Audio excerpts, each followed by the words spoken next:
Hey everyone, tonight we dive into one of the most explosive and nearly successful religious uprisings in Westeros history, the Faith Militant Wars.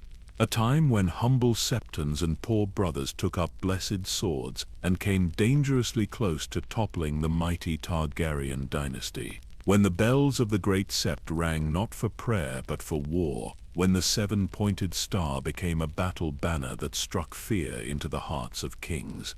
This is the story of how faith became fury, how religious devotion transformed into armed rebellion, how a movement that began with prayers and charity nearly ended with the complete conquest of the seven kingdoms under the banner of the seven who are one.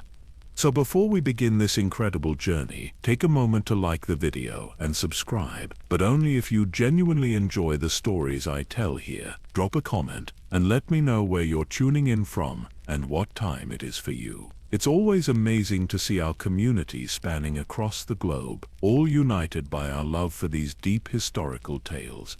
Now get comfortable, dim those lights, maybe turn on a fan for that gentle background sound, and let's step into a world where the clash of steel mingles with the chanting of prayers. But first, let me paint you fragments of what's coming. Fragments that will make sense only when we reach the end of our journey together. A young septon stands before a crowd of thousands in King's Landing, his voice echoing off stone walls as he declares that no king, not even one who rides dragons, stands above the judgment of the seven. The crowd roars its approval, and within hours the first blood is spilled. A warrior monk, his plain brown robe stained with mud and blood, raises a simple iron sword blessed by the High Septon himself. Around him hundreds of poor fellows, men who own nothing but their faith and their fury, prepare for a battle that will either see them martyred or victorious. They know they face dragonfire, yet they do not waver. In the throne room of the Red Keep, a king whose very name would become synonymous with cruelty paces before the Iron Throne. His advisors whisper of uprising, of septs being fortified, of lords quietly choosing sides. The king's solution is simple: burn them all. Every sept, every septon, every man, woman and child who dares raise the seven-pointed star in defiance. A secret meeting in a hidden chamber beneath the great sept. Lords whose names you know, whose houses still rule in Westeros today, swear sacred oaths to a cause that will either reshape the realm or see them all executed for treason. Gold changes hands, plans are made, and the fate of the seven kingdoms hangs in the balance. But which side will triumph? How close did the faith actually come to victory? And what terrible price was paid by all involved? These fragments are just the beginning. Tonight we'll uncover how a movement that preached peace and charity became the greatest military threat the Targaryen dynasty had ever faced. We'll discover the names and faces of the brave men and women who believed so deeply in their cause that they were willing to face dragons for it. We'll learn about secret alliances, hidden betrayals, and the shocking political maneuvering that turned a religious revival into a full-scale civil war. This isn't just the story of the Faith Militant Wars. This is the story of the first time the Targaryen grip on power truly slipped. The first time their dragons weren't enough. The first time the people of Westeros said no to their kings and meant it with sword and shield. We'll walk through the halls of power, where kings made decisions that would define the relationship between crown and faith for centuries to come. We'll stand in the training yards where poor fellows learned to wield blessed weapons. We'll witness the moments when everything changed. When peaceful prayer became armed resistance, when the humble became the mighty. Some call it the Forgotten War. Others call it the war that never should have happened. But by the time our journey ends tonight, you'll understand why the Faith Militant Wars were actually the most important conflict in Westeros history that most people have never heard of. You'll discover why this war set the stage for every conflict that followed, how it influenced the Dance of Dragons, Robert's Rebellion, and even the events we see in Game of Thrones. you'll understand the deep currents of power, faith, and politics that still shape the Seven Kingdoms centuries later. So settle in, because we're about to embark on an epic journey through one of the most fascinating and complex periods in Westerosi history, a time when the sound of sept bells could signal either salvation or slaughter, when the seven-pointed star carved in stone could be either a holy symbol or a declaration of war. The Faith Militant Wars, when religion nearly conquered Westeros. And tonight you'll discover exactly how close they came to succeeding. Our story begins in the year 37 after Aegon's conquest, in a Westeros still finding its footing under Targaryen rule. Aegon the Conqueror, the man who had united 7 kingdoms under the shadow of his dragons, was dead. His son Aenys sat the Iron Throne, but where Aegon had commanded through strength and fear, Aenys ruled through compromise and hesitation. King's Landing in those days was still a young city, barely 4 decades old. The Red Keep loomed over the landscape like a red stone giant, but beyond its walls, the city remained a mixture of hastily built structures and older settlements that had grown around the original fishing village. The great sept of Ballad did not yet exist. Instead, the faith of the Seven centered itself around smaller septs scattered throughout the city, with the sept of Remembrance serving as the closest thing to a great cathedral the capital possessed. The cobblestone streets echoed with the sounds of a growing metropolis. Merchants hawked their wares in multiple languages as traders from across the narrow sea mingled with farmers from the Reach and fishermen from the nearby Blackwater Bay. But underneath this bustling commerce, a different kind of energy was building. In the smaller septs and holy houses, whispered conversations took place after evening prayers. Conversations about the old days, when kings knelt before the High Septon, when the faith had its own armies, its own power.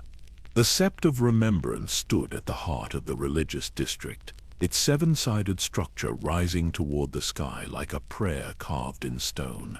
Here incense burned day and night, and the light of hundreds of candles danced across walls decorated with images of the 7 who were one.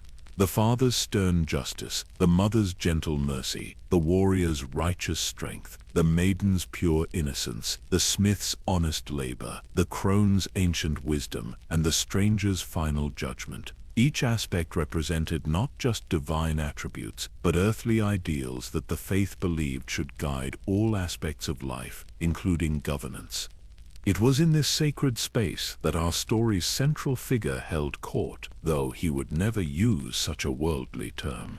The High Septon, whose name has been lost to history, as was the custom of his office, represented something that had been dormant in Westeros for nearly 4 decades. He was not just a religious leader, but a political force, a man who remembered when the faith of the Seven had been more than just the kingdom's dominant religion. He remembered when it had been a power unto itself. Tall and lean, with the pale complexion of a man who spent his days in study and prayer, the High Septon possessed eyes that burned with quiet intensity. When he spoke, his voice carried the weight of absolute conviction. He had been chosen by his fellow septons not just for his piety, but for his understanding that faith without the power to protect itself was faith that could be destroyed by any king with sufficient cruelty. Around him gathered a circle of advisors and allies, whose names would soon become legendary, though not always for reasons they would have chosen. Septon Matthias, a former knight who had given up his sword to serve the Seven, only to begin wondering if the Seven might require him to take it up again. His weathered face bore the scars of battles fought in service to earthly lords, but his eyes held the fervor of a man who had found a higher calling. Septimega, one of the few women to hold significant influence in the faith hierarchy, served as the voice of the common people. She had grown up in the slums of King's Landing, had seen firsthand how the powerful preyed upon the weak, how lords cared nothing for the suffering of those beneath them. Her sharp tongue and sharper mind made her invaluable in understanding how the faith's message would be received by the masses who would ultimately determine the success or failure of any uprising. But perhaps most important was Ser Hurry's Hill, the bastard son of a minor lord who had found his true calling in service to the warrior aspect of the seven, tall and broad-shouldered, with calloused hands that spoke of years wielding sword and shield. Ser Hurries represented the bridge between the faith's spiritual mission and the military might that would be needed to protect it. He had served as a hedge knight for years, selling his sword to various lords, but always feeling that something was missing from his life. When he knelt before the High Septon and dedicated his life to the Seven, he found the purpose that had long eluded him. These were not the only figures gathering around the growing movement, but they represented its core philosophy: faith and steel, prayer and politics, spiritual devotion and earthly pragmatism. They understood that in a world where power grew from the edge of a sword and the breath of dragons, good intentions alone would never be enough to protect the faithful or advance their cause. The faith of the Seven had arrived in Westeros centuries earlier with the Andal invasion, gradually displacing the old gods of the First Men everywhere except the North. Under the Andal kings, the faith had enjoyed not just spiritual authority but temporal power. The High Septon had been a political figure to rival any lord commanding vast wealth, extensive lands, and most importantly, his own military forces. The warrior's sons had been an order of knights sworn to the service of the warrior, men who combined martial prowess with religious devotion. They answered to no earthly lord, only to the High Septon and their faith. Alongside them stood the Poor Fellows, a broader organization that welcomed any man willing to take up arms in service to the Seven, regardless of birth or station. Together these military orders had made the faith a force that no king could ignore and few would dare oppose. But Aegon the Conqueror had changed all that. Part of his consolidation of power had involved the systematic dismantling of any institution that might challenge royal authority. The faith's military orders had been disbanded, their weapons confiscated, their members forced to choose between their vows and their lives. For 37 years, the faith of the Seven had existed purely as a spiritual institution, influential but ultimately powerless when faced with royal displeasure. Now, with Aegon dead and his weak son struggling to maintain control over 7 fractious kingdoms, the High Septon saw an opportunity that might not come again for generations. The realm was restless. Lords who had submitted to Aegon's dragons chafed under the rule of his less impressive heir. Common folk, always the most faithful adherents to the Seven, whispered of the growing decadence and corruption they saw in the capital. The time seemed right for the faith to reclaim not just its influence, but its independence. In the private chambers behind the Sept of Remembrance, where only the most trusted members of the faith hierarchy were permitted entry, plans began to take shape. Maps of the 7 kingdoms covered tables that had once held only holy books. Letters arrived daily from septons and septors across the realm, reporting on the mood of their congregations, the loyalty of local lords, the strength of royal garrisons. The High Septon understood that what they contemplated went far beyond religious revival. They were planning to challenge the fundamental structure of power in Westeros, to restore an ancient balance between crown and altar that had existed for centuries before the coming of dragons. It would require careful timing, absolute secrecy, and most crucially, the willingness to face the possibility that their faith might demand the ultimate sacrifice. As autumn turned to winter in that fateful year of 37 AC, the pieces were quietly moving into position. Soon the sound of prayers would be joined by the ring of steel, and the faith of the Seven would once again become a power that kings would either respect or fear. The stage was set for the most consequential religious war in Westeros history, and at its heart stood men and women who believed that some things were worth dying for, and that faith without the courage to defend itself was no faith at all. The spark that would ignite the Faith Militant wars came not from the halls of power, but from the streets of King's Landing itself. In the early months of 41 AC, 4 years into the reign of King Aenys, an incident occurred that would forever change the relationship between crown and altar in Westeros. A young septor named Rhaella had been making her evening rounds through Flea Bottom, distributing bread to the hungry and offering comfort to the sick. She carried with her a leather satchel containing not just food, but small wooden carvings of the seven-pointed star, tokens of faith that brought hope to those who had little else. The work was dangerous. Flea Bottom after dark belonged to cutthroats and worse, but Septa Rhaella believed deeply that the seven called her to serve those most in need. On this particular night, she encountered a group of royal guardsmen who had been drinking heavily at a nearby tavern. What began as crude jests quickly escalated when the guards decided that a young woman walking alone, even one in religious robes, was fair game for their entertainment. When Septa Rhaella resisted their advances, reminding them that she was under the protection of the faith, one of the guards laughed and declared that the faith protected nothing anymore, that septons and septors were nothing but beggars in fancy robes. The assault that followed was witnessed by dozens of residents of Flea Bottom. They watched helplessly as royal guardsmen violated a holy woman, then left her broken and bleeding in the mud. By dawn, word had spread throughout the religious districts of the capital. By midday, crowds had gathered outside the Sept of Remembrance, demanding justice. The High Septon faced a moment that would define not just his own legacy, but the future of the faith itself. He could follow the path of his predecessors, filing formal complaints through proper channels, trusting in the king's justice, accepting whatever token punishment might be offered. Or he could acknowledge what every faithful person in King's Landing already knew, that without the power to defend itself, the faith would always be vulnerable to such outrages. Standing before the largest gathering of faithful that King's Landing had seen in decades, the High Septon made his choice. His voice, usually soft and measured in the tradition of learned septons, carried a new steel as he spoke of shepherds who must sometimes fight wolves to protect their flocks. He spoke of the warrior, one of the seven who are one, and how the warrior's strength was not meant only for earthly lords, but for all who served righteousness.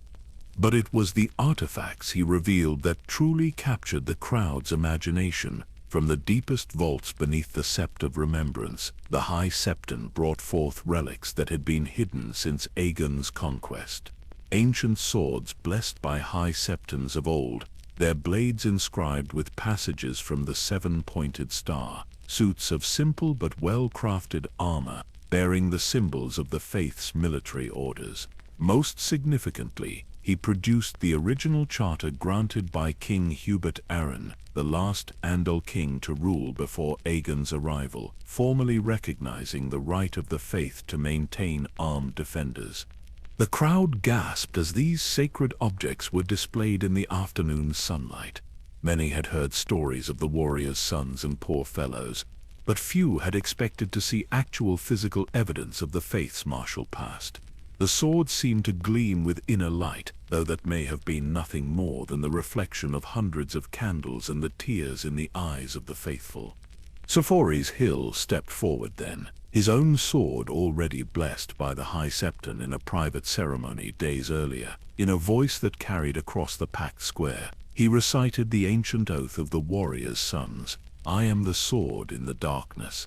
I am the light that brings the dawn. I am the horn that wakes the sleepers. I am the fire that burns against the cold, the shield that guards the realms of men. The words, borrowed from traditions far older than the faith itself, resonated with primal power. One by one, other knights present in the crowd came forward. Sir Dermot of the Rainwood, whose family had served the warrior for generations. Sir Lucamore Strong, bastard-born but true of heart, who had always felt the Seven calling him to something greater than service to earthly lords. Sir Braxton Beesbury, whose house had long supported the faith even when it was politically inconvenient. Each man knelt before the High Septon and spoke the words that reformed the warrior's sons after 37 years of dormancy. But the warrior's sons alone would not be sufficient for what lay ahead. The faith needed numbers, and numbers meant appealing to common men who possessed courage but lacked noble birth or knightly training. This was where the poor fellow's tradition proved invaluable. Unlike knightly orders that required expensive equipment and years of training, the poor fellows welcomed any man willing to take up arms in defense of the faith, regardless of his station in life.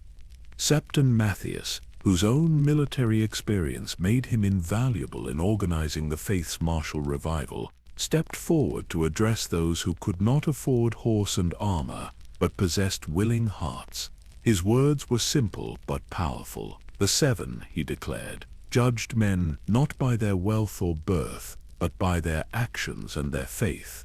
A farmer with a pitchfork who fought to protect the innocent was worth more in the eyes of the warrior than a lordling who used his sword only to further his own ambitions. The response was immediate and overwhelming. Men pressed forward to take the oath of the poor fellows, speaking words of dedication that had not been heard in Westeros since before the conquest. I renounce all lands and lordships, all wives and children, all worldly goods and honors. I am the Seven's own. The ancient formula bound them not to any earthly master, but to their faith alone. Within hours of the High Septon's declaration, training camps were being established in the fields outside King's Landing. Knights who had served various lords found themselves teaching sword work to blacksmiths and bakers. Former soldiers, many of whom had fought in the various small conflicts that marked Aenys's weak reign, discovered new purpose in training the faith's growing army.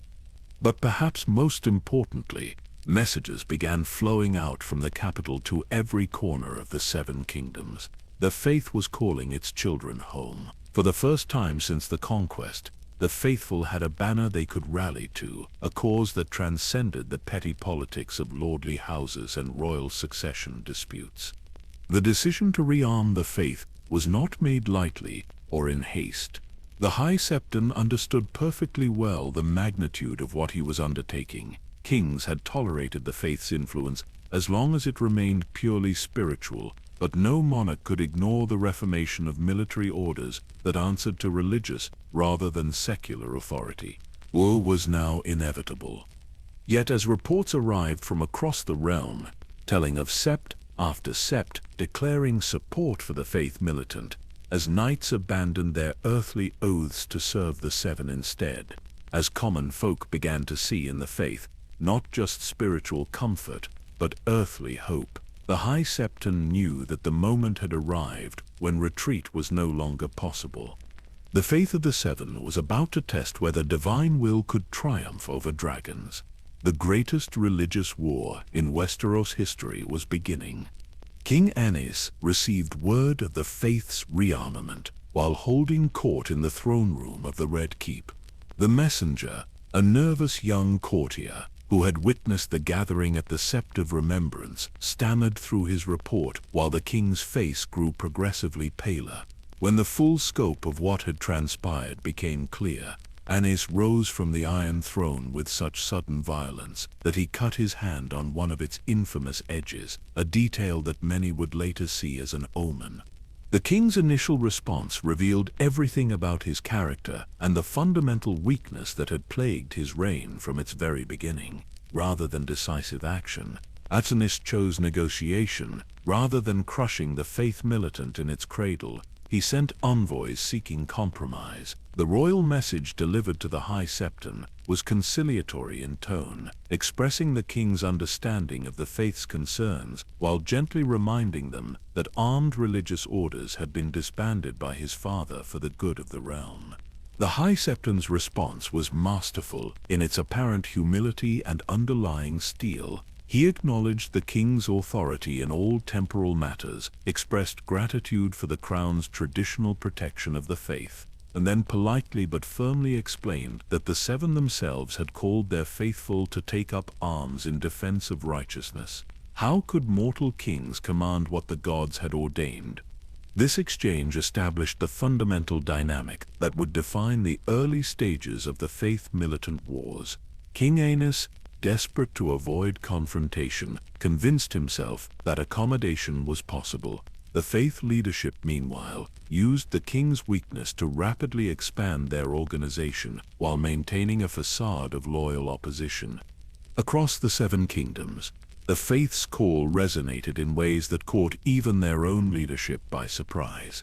In the Reach, where the faith had always enjoyed strong support, entire septs declared for the Faith Militant. Septon Murmison, serving the Grand Sept at Old Town, began organizing what amounted to a parallel religious hierarchy that owed its allegiance not to any earthly lord, but to the High Septon in King's Landing.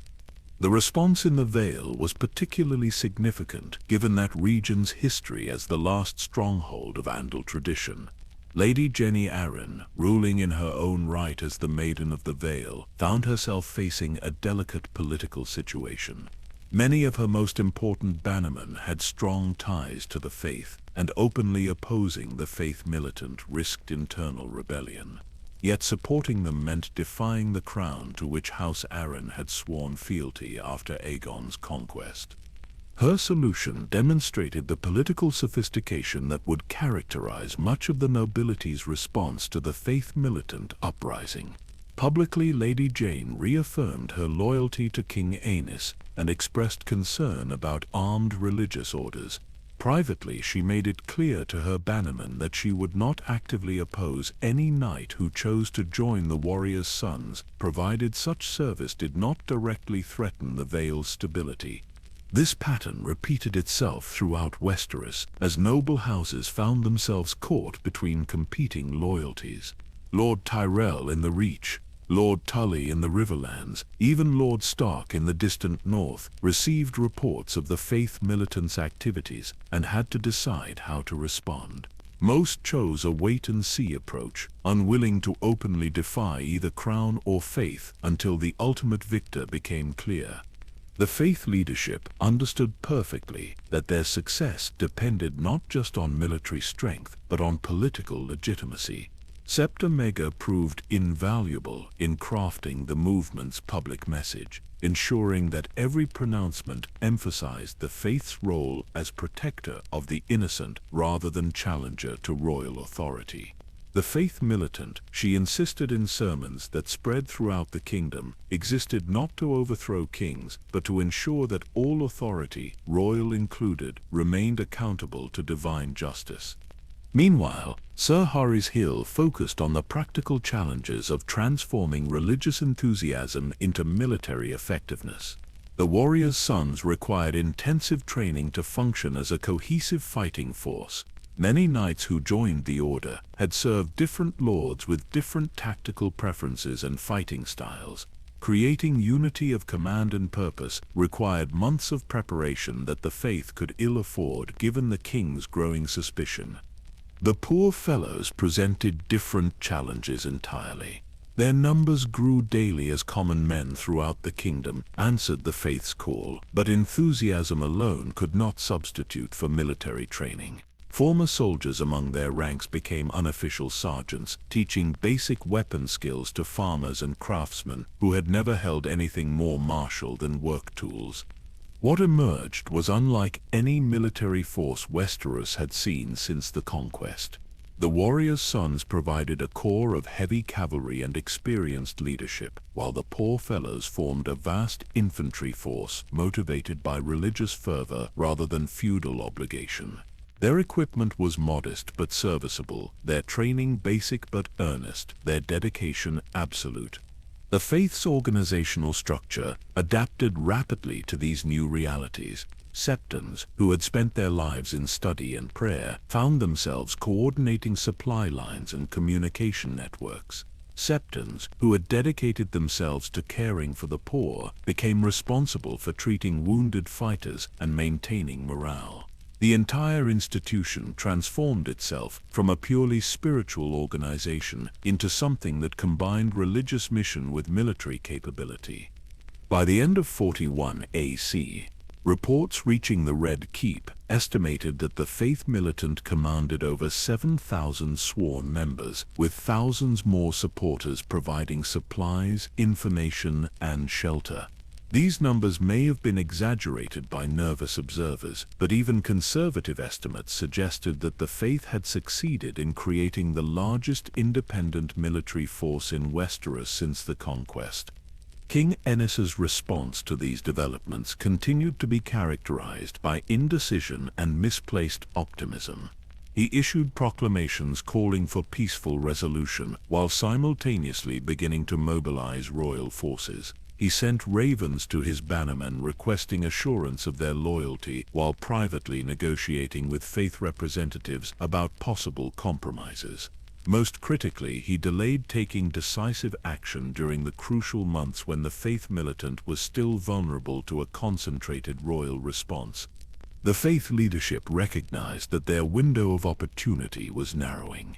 Every day that passed allowed the Crown to organize more effective opposition, while their own rapid expansion created logistical challenges that strained their resources. The time for purely defensive preparations was ending. Soon they would need to demonstrate that their rearmament represented genuine power rather than merely symbolic gesture.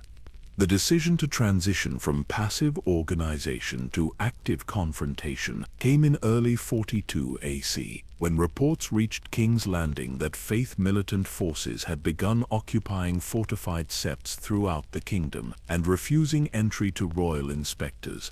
The gauntlet had been thrown down. King Aenys would be forced to choose between accepting the Faith's autonomy or using military force to reassert royal authority. The Faith Militant wars were about to begin in earnest, and neither side could predict how dramatically the conflict would reshape the political landscape of Westeros. The first blood of the Faith Militant wars was spilled not on some grand battlefield, but in the narrow streets of King's Landing on a cold morning in early 42 AC. A patrol of royal guardsmen had been sent to investigate reports of weapons being stored in the Sept of the Cobbler, a modest religious house in the city's artisan district. What they found there would shatter any remaining hope for peaceful resolution. The Sept had been transformed into something resembling a fortress. Iron bars had been installed over the windows, heavy wooden barriers blocked the main entrances, and armed men in the brown robes of the poor fellows stood watch at every approach. When the royal patrol demanded entry, they were met not with the traditional deference shown to crown authority, but with polite but firm refusal. Brother Theoden, a former blacksmith who had joined the poor fellows after witnessing the assault on Septa Raiella, served as spokesman for the Faith defenders. His words, later recorded by witnesses, demonstrated the theological sophistication that the Faith leadership had developed to justify their actions. "This is the house of the seven who are one," he declared. "No earthly authority may defile it with violence. If you come in peace to pray, you are welcome. If you come with swords to threaten the faithful, you must look elsewhere." The captain of the Royal Patrol, a veteran soldier named Sir Aled Templeton, found himself facing an unprecedented situation. His orders were clear: inspect all septs for illegal weapons and arrest anyone found in violation of the royal decree disbanding military religious orders.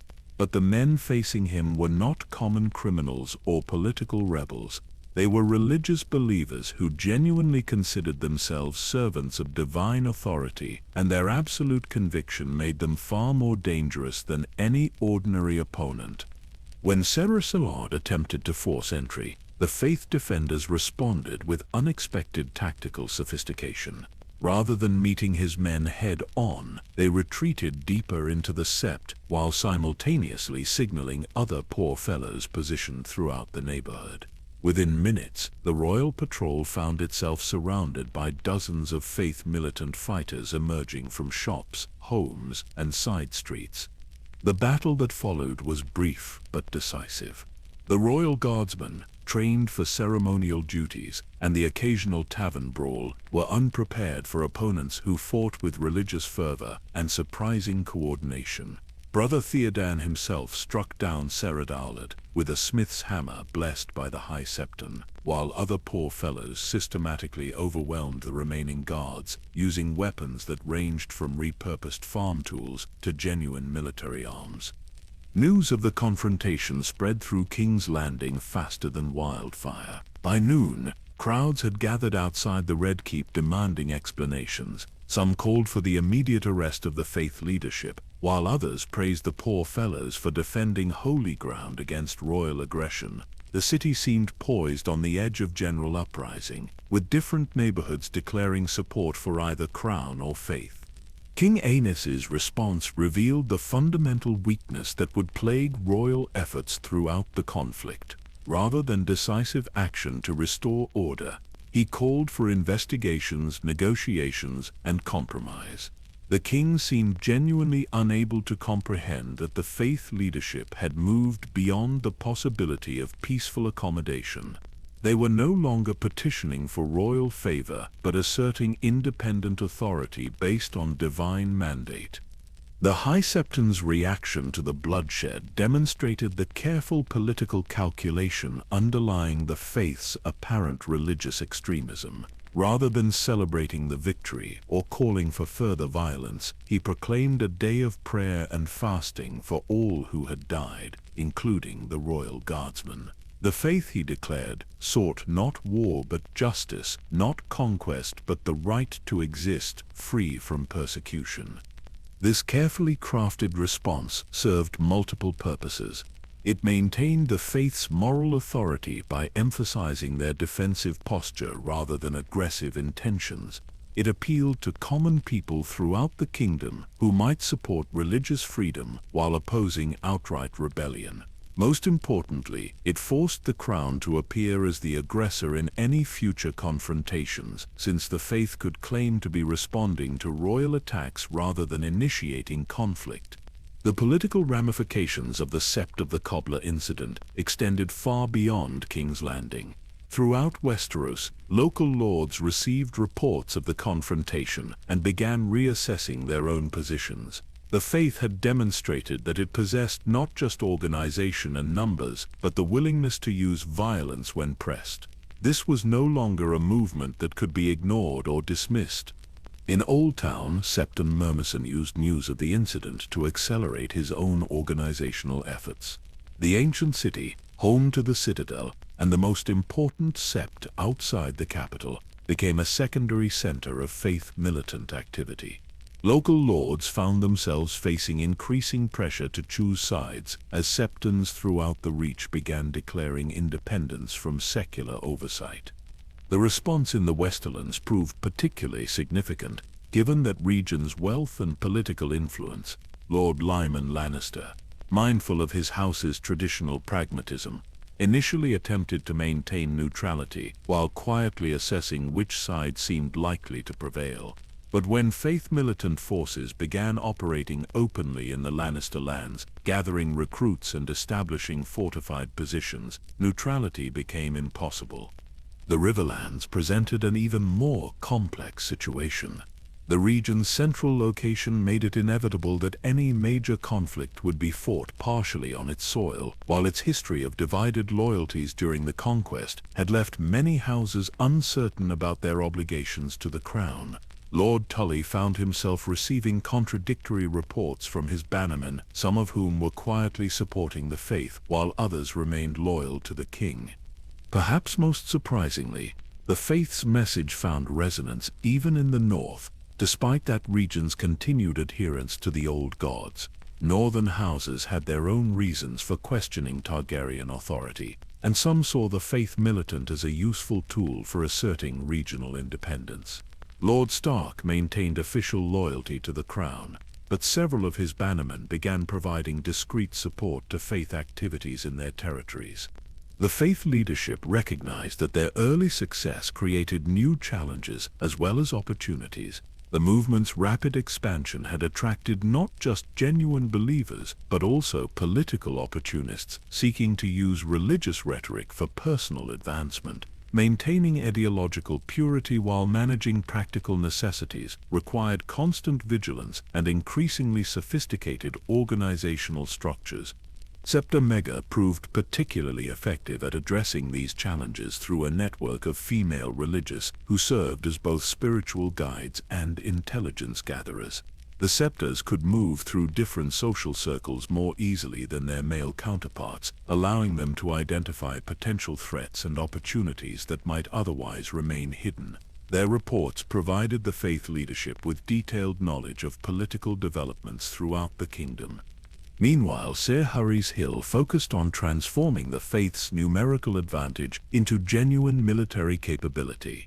The early victory at the Sept of the Cobbler had been won through surprise and superior numbers, but future confrontations would require more sophisticated tactics and better equipment. Training camps established throughout Targaryen-controlled territory began producing increasingly effective Faith Militant forces.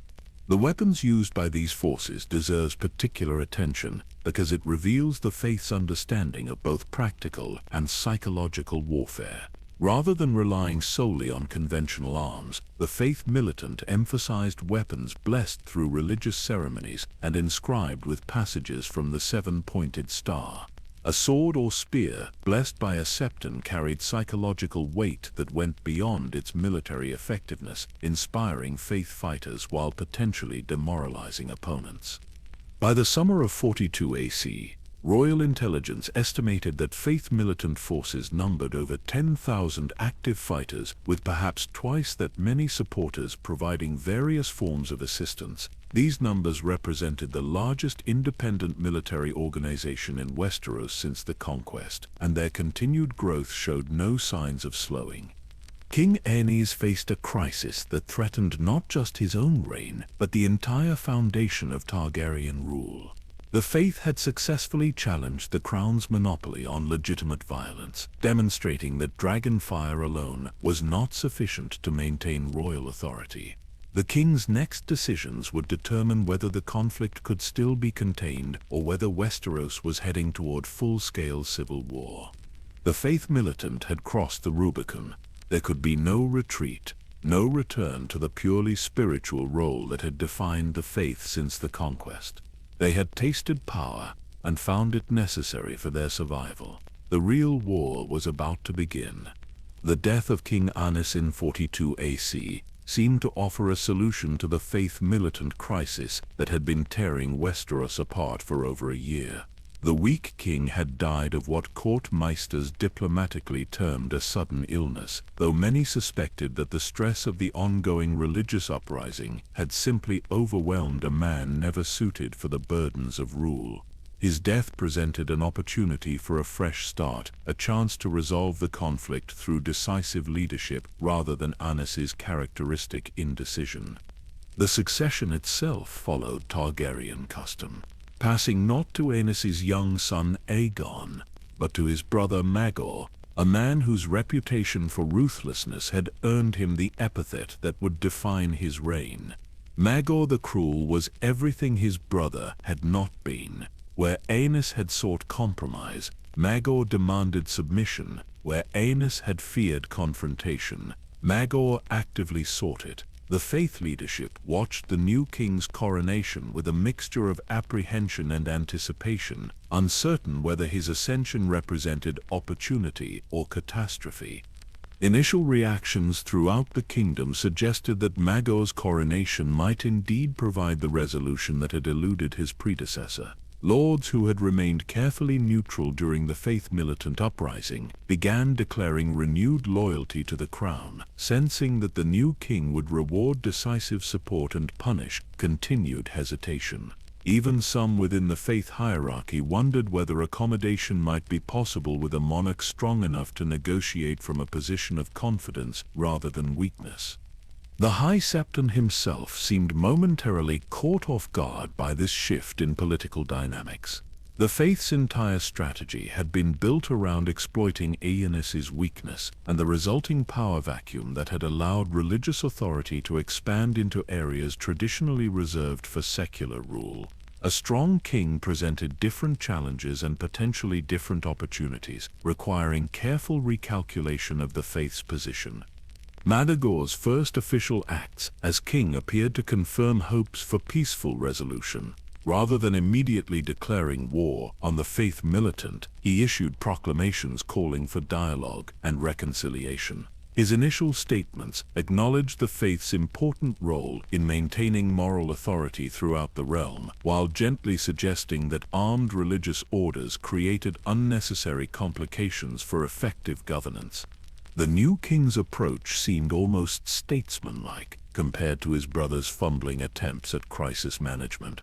Mago proposed a formal conference between Crown and Faith representatives to be held at the Great Sept of Baela once construction was completed. Until then, he suggested, both sides should refrain from provocative actions that might escalate tensions unnecessarily. This apparent reasonableness caught many observers by surprise. Mago's reputation had been built on decisive action and personal combat, not diplomatic negotiation. His willingness to pursue peaceful resolution led some to conclude that even the most warlike of kings recognized the faith's genuine power and preferred accommodation to costly warfare. The faith leadership found themselves facing a more complex strategic situation than they had encountered under Aenus. The new king's strength made direct confrontation more dangerous, but his apparent willingness to negotiate suggested that the faith's goals might be achievable through political rather than military means. Debates within the faith hierarchy reflected this uncertainty, with different factions advocating for different approaches to the changed circumstances. Septon Matthias argued for cautious engagement with the new regime, believing that Maga's strength actually made him a more reliable negotiating partner than his predecessor. A strong king who chose to acknowledge the faith's legitimacy could provide more durable guarantees than a weak one who might be overthrown by other enemies. The former knight's military background made him particularly sensitive to the dangers of prolonged conflict with an opponent as formidable as Magus. Septa Mega, representing the perspective of common believers, expressed greater skepticism about royal promises. Her experience in King's Landing's poorest districts had taught her that the powerful rarely honored agreements with the weak unless compelled by continued pressure. She warned against demobilizing Faith Militant forces too quickly, arguing that maintaining military readiness provided essential leverage in any negotiations. Surahuri's Hill occupied a middle position, recognizing both the risks of continued confrontation and the dangers of premature accommodation. His growing experience as a military commander had taught him that successful negotiations required credible alternatives to agreement. The faith could pursue peaceful resolution, but only while maintaining the capacity for armed resistance if negotiations failed. The debates within the faith leadership reflected broader discussions taking place throughout Westeros as various factions attempted to assess the new political landscape. Many lords who had been quietly supporting the Faith Militant began reconsidering their positions, wondering whether continued association with religious rebels made sense if peaceful resolution seemed possible. In the Reach, Lord Tyrell began distancing himself from Faith Militant activities in his territories, though he stopped short of actively suppressing them. The wealthy lord had always been uncomfortable with religious extremism, but had tolerated faith activities as long as they seemed likely to succeed. Magor's ascension and apparent willingness to negotiate suggested that continued support for the faith might prove more costly than beneficial. Similar calculations were taking place in noble houses throughout the kingdom. The Faith Militants' early success had been based partly on the perception that they represented the winning side in a conflict with an increasingly weak crown.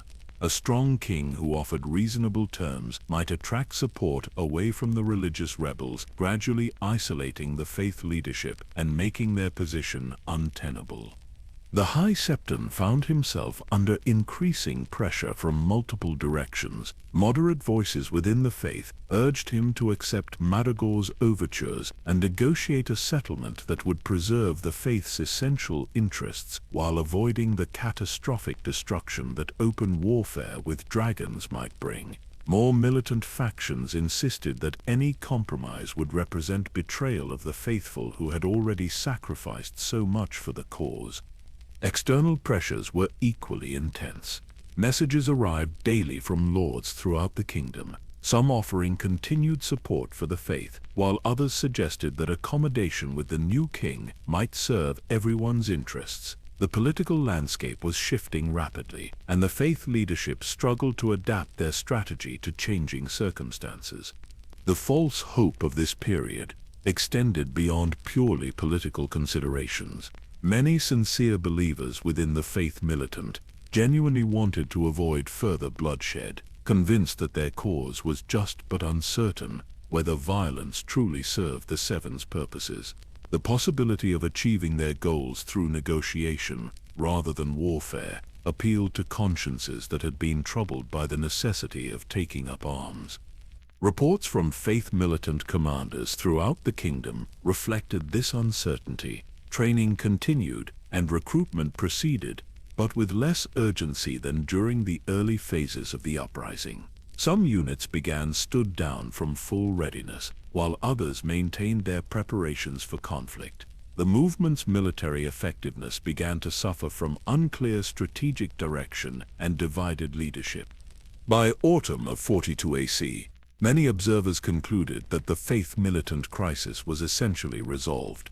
Maegor's accession had provided the strong leadership necessary to negotiate a peaceful settlement, while the Faith's leadership seemed willing to accept reasonable compromises that would preserve their essential interests without challenging royal authority. The apparent success of diplomacy over warfare was celebrated by those who had feared that Westeros might descend into religious civil war. This optimistic assessment would prove tragically incorrect. Maegor's apparent reasonableness was not genuine moderation, but calculated preparation for the brutal suppression that would follow. The king was using negotiations to buy time for military preparations, while identifying faith leaders and supporters who could be targeted in the systematic campaign of terror that would soon begin. The faith leadership's willingness to consider compromise had revealed their tactical flexibility, but also their strategic vulnerability. By demonstrating that they preferred negotiation to warfare, they had inadvertently encouraged those who believed the movement could be destroyed through sufficient application of royal power. The stage was set for the most brutal phase of the Faith Militant Wars, though neither side yet fully understood how dramatically the conflict was about to escalate. The mask came off in the winter of 42 AC, when King Maegor demonstrated the true nature of his character and the fate he intended for the Faith Militant. The transformation from apparent statesman to brutal tyrant happened with shocking speed, catching even experienced political observers off guard. What had seemed like genuine interest in negotiated settlement revealed itself as elaborate preparation for systematic destruction of the Faith's military capability. The first indication of Maegor's true intentions came not through royal proclamation, but through action. On a cold morning in the final month of the year, royal forces surrounded the Sept of Remembrance while the faith leadership was gathered for their traditional dawn prayers. The operation was planned with military precision, designed to capture the entire hierarchy before they could scatter to hiding places throughout the city. But the faith had learned valuable lessons during their months of open organization. Networks of supporters throughout King's Landing provided early warning of royal troop movements, allowing most senior leaders to escape before the trap closed. The High Septon himself managed to flee the capital disguised as a common pilgrim, making his way to sympathetic strongholds in the countryside, where the Faith Militant maintained secure positions. Those who were captured in the royal sweep faced interrogation methods that revealed Maegor's understanding of both practical intelligence gathering and psychological warfare. Rather than simply executing his prisoners, the king used torture to extract information about faith militant organization, safe houses, supply networks, and sympathizers among the nobility. The intelligence gathered through these brutal methods provided the foundation for a campaign of suppression that would systematically dismantle the faith's infrastructure. The faith leadership, now scattered and operating from hidden locations, faced the challenge of maintaining organizational coherence while under constant royal pressure. Communication between different faith militant units became increasingly difficult as royal forces occupied key towns and established checkpoints on major roads. The movement that had operated openly for over a year was forced underground, adapting to the realities of guerrilla warfare. Westerosi Hill, now serving as the Faith's senior military commander following the capture or death of several other leaders, demonstrated remarkable tactical flexibility in adjusting to these changed circumstances. Rather than attempting to match royal forces in conventional battle, he organized Faith Militant units into smaller, more mobile groups, capable of striking royal targets and disappearing before substantial reinforcements could arrive. The sept network that had served as the Faith's organizational backbone proved adaptable to clandestine operations. Religious houses throughout Westeros became waypoints for fleeing Faith Militant fighters, supply depots for weapons and equipment, and communication centers for coordinating resistance activities. Septons and septors who had never imagined themselves involved in military operations found their religious vocation expanding to include intelligence gathering and logistical support. The royal response to Faith resistance revealed the systematic brutality that would characterize Magor's entire approach to the religious uprising. Villages suspected of harboring Faith Militant fighters were subjected to collective punishment that included public executions, property confiscation, and the destruction of local septs. The king's message was clear. Any community that supported the faith would face consequences severe enough to deter future cooperation. These harsh measures produced mixed results for royal forces. While many communities chose submission rather than face Magor's wrath, others were radicalized by royal brutality and became more committed to faith resistance. The king's tactics created a cycle of violence that strengthened the faith's claim to be defending the innocent against tyrannical oppression, providing powerful recruiting arguments for their cause. The faith's adaptation to underground warfare required fundamental changes in their organizational structure and tactical approach. The large training camps that had characterized their early period became impossible to maintain under royal pressure, replaced by small, hidden facilities scattered throughout sympathetic territories. Recruitment shifted from open calls for volunteers to careful identification of reliable supporters who could be trusted with knowledge of clandestine activities. Septa Mega proved particularly valuable during this phase, using her network of female religious to maintain communication between scattered faith units. Women could travel more easily than men without attracting royal suspicion, making them ideal messengers and intelligence gatherers.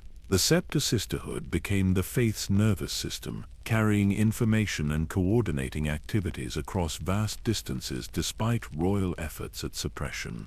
The psychological toll of underground warfare affected both sides of the conflict. Faith Militant fighters, accustomed to the moral clarity of open resistance, struggled with the ambiguities of clandestine operations that required deception, infiltration, and attacks on targets that might include innocent victims. Royal forces, meanwhile, found themselves fighting an enemy that could blend seamlessly into civilian populations, making every interaction potentially dangerous. The winter months provided natural advantages for faith resistance operations. Harsh weather limited royal patrols and made communication more difficult for conventional military units, while faith fighters familiar with local terrain could continue operating effectively. Hidden camps in forests and mountain valleys became training centers where new recruits learned the skills necessary for guerrilla warfare. During this period, the faith leadership began developing a more sophisticated understanding of the political dimensions of their struggle. The High Septon, operating from secure locations in the countryside, issued messages that emphasized the faith's role as protector of traditional Westerosi values against foreign Targaryen tyranny. This messaging proved effective at attracting support from those who might not embrace religious extremism but opposed royal overreach. The evolution of Faith Militant tactics during the underground period demonstrates their remarkable adaptability to changing circumstances. Early operations had relied primarily on numerical superiority and religious enthusiasm, but the necessities of clandestine warfare forced development of more sophisticated techniques. Faith fighters learned stealth, sabotage, assassination, and other skills that transformed them from enthusiastic amateurs into effective guerrilla combatants. Weapons procurement became a critical challenge as royal forces cut off traditional supply sources and prohibited the manufacture or sale of arms to suspected faith sympathizers. The movement adapted by establishing hidden forges in remote locations, converting agricultural tools into weapons, and capturing royal equipment through raids and ambushes. The smiths' shops of faithful craftsmen became secret armories supporting the resistance. The religious aspects of the conflict became more intense as both sides adapted to underground warfare. Faith fighters developed rituals for blessing covert operations and seeking divine guidance for morally ambiguous actions. Royal forces, meanwhile, were encouraged to see their enemies as heretics whose destruction served the realm's greater good. The war was becoming not just a political conflict, but a struggle between competing visions of divine will. Regional variations in the conflict reflected the diverse political landscape of Westeros and the different relationships between local authorities and faith communities. In the Reach, where the faith had always enjoyed strong support, royal suppression efforts faced sustained resistance from both religious believers and lords who opposed central authority. The Riverlands saw more complex dynamics as different houses chose varying levels of cooperation with royal or faith forces. The North presented unique challenges for both sides. The region's adherence to the old gods meant that faith militant recruitment was limited, but northern lords had their own reasons for opposing Targaryen expansion of royal power. Some provided discreet support for faith operations as a means of asserting regional independence without directly challenging the crown. By early 43 AC, the Faith Militant Wars had evolved into something unprecedented in Westerosi history. What had begun as a religious revival had become a comprehensive challenge to royal authority, forcing fundamental questions about the relationship between crown, nobility, and common people. The conflict was reshaping not just immediate political relationships but the deeper structures of power that had governed the realm since the conquest. The faith had demonstrated remarkable resilience in adapting to royal suppression, but the costs of underground warfare were becoming apparent. Constant pressure from royal forces was taking a toll on faith morale and organizational effectiveness, while the necessities of clandestine operations were creating internal tensions about the movement's original religious mission. Maegor's campaign of suppression had succeeded in driving the faith underground, but had failed to destroy their capability for continued resistance. The king faced a strategic dilemma that would define the remainder of his reign: how to eliminate an enemy that had proven capable of adapting to every tactic he employed against them. The deepest phase of the Faith Militant Wars was beginning, and neither side could predict how much further the conflict would escalate before reaching its ultimate resolution. The year 43 AC marked a turning point in the Faith Militant Wars, as both sides began to understand the true scope and implications of their conflict. What had started as a religious uprising against perceived royal tyranny was evolving into something far more complex, a fundamental reimagining of power relationships that would influence Westerosi politics for centuries to come. The faith leadership, now operating from hidden strongholds scattered throughout the Seven Kingdoms, began receiving reports that suggested their movement had sparked broader changes in how common people viewed authority itself. Villagers that had never shown particular religious fervor were questioning the legitimacy of lords who collaborated too closely with Maegor's brutal suppression efforts. The faith's message of divine justice was resonating beyond purely religious contexts, becoming a rallying cry for anyone who felt oppressed by the existing order. This expansion of the faith's appeal created both opportunities and challenges for the movement's leadership. The High Septon, despite being forced into hiding, found his authority recognized by communities throughout Westeros who had begun governing themselves according to faith principles rather than royal decree. septons who had fled their home communities discovered that their religious authority translated into practical political power in areas where royal control had weakened. The organizational genius of the Faith Militant became apparent during this period of maximum pressure. Rather than crumbling under royal assault, the movement demonstrated remarkable resilience through decentralized structure that allowed local units to continue operating, even when communication with central leadership became impossible. Each sept, each group of poor fellows, each band of warriors' sons functioned as an independent cell capable of sustained resistance. Septon Matthias, operating from a hidden monastery in the hills above Old Town, established what amounted to a parallel government for faith territories in the Reach.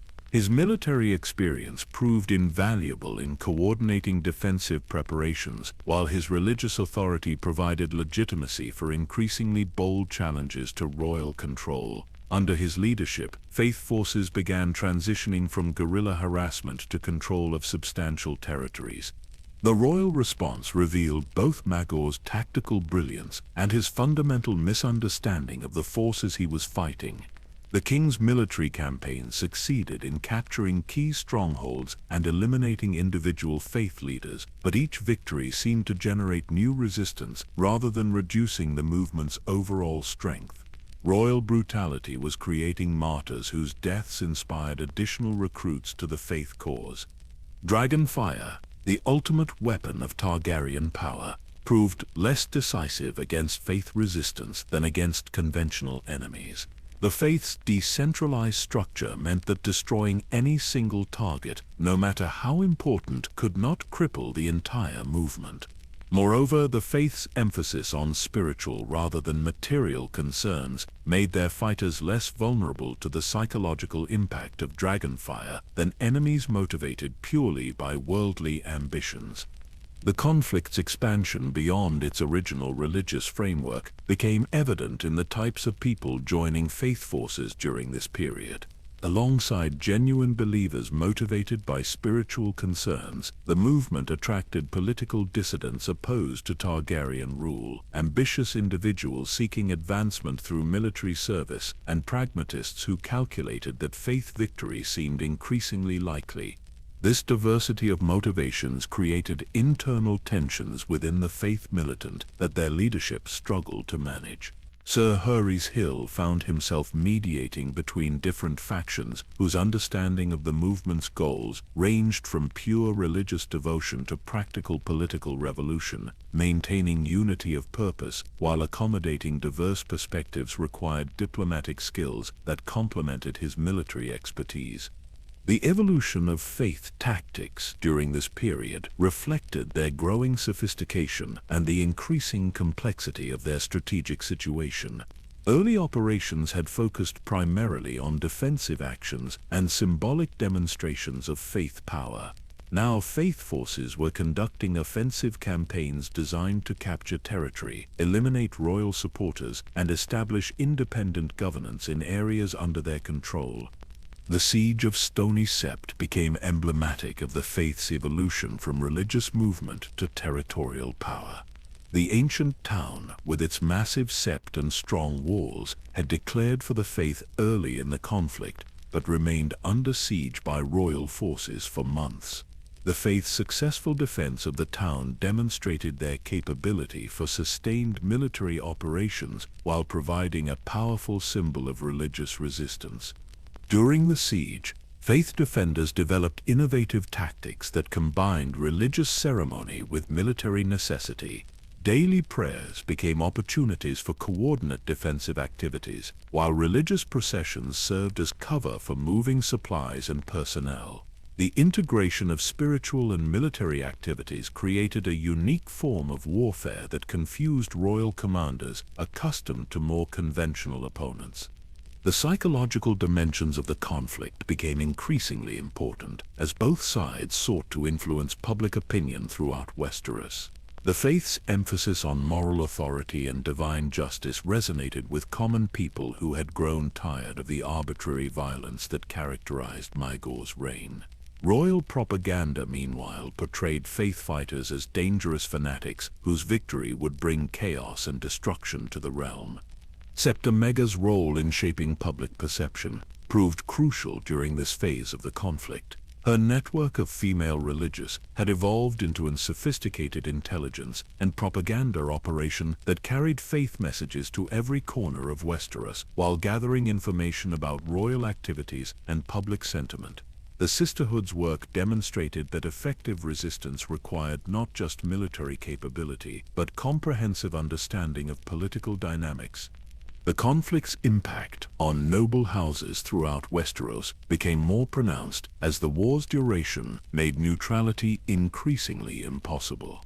Lords who had hoped to avoid choosing sides found themselves forced to declare allegiance to either crown or faith, with the wrong choice potentially meaning destruction of their houses. Some attempted to hedge their commitments by providing covert support to both sides, but this strategy became less viable as the conflict intensified. The Riverlands experienced particularly complex dynamics as houses with historical connections to both royal and religious authority struggled to navigate competing loyalties. The Tullys found themselves caught between their oath to the crown and pressure from bannermen who increasingly supported the faith. Similar dilemmas faced houses throughout the kingdom as traditional feudal relationships proved inadequate for managing religious civil war. Economic factors began playing larger roles in the conflict as prolonged warfare disrupted trade and agriculture throughout Westeros. The faith's control of rural areas allowed them to influence food supplies to cities that remained under royal control, while royal forces' destruction of faith territories reduced tax revenues needed to finance continued military operations. Both sides faced resource constraints that influenced their strategic choices.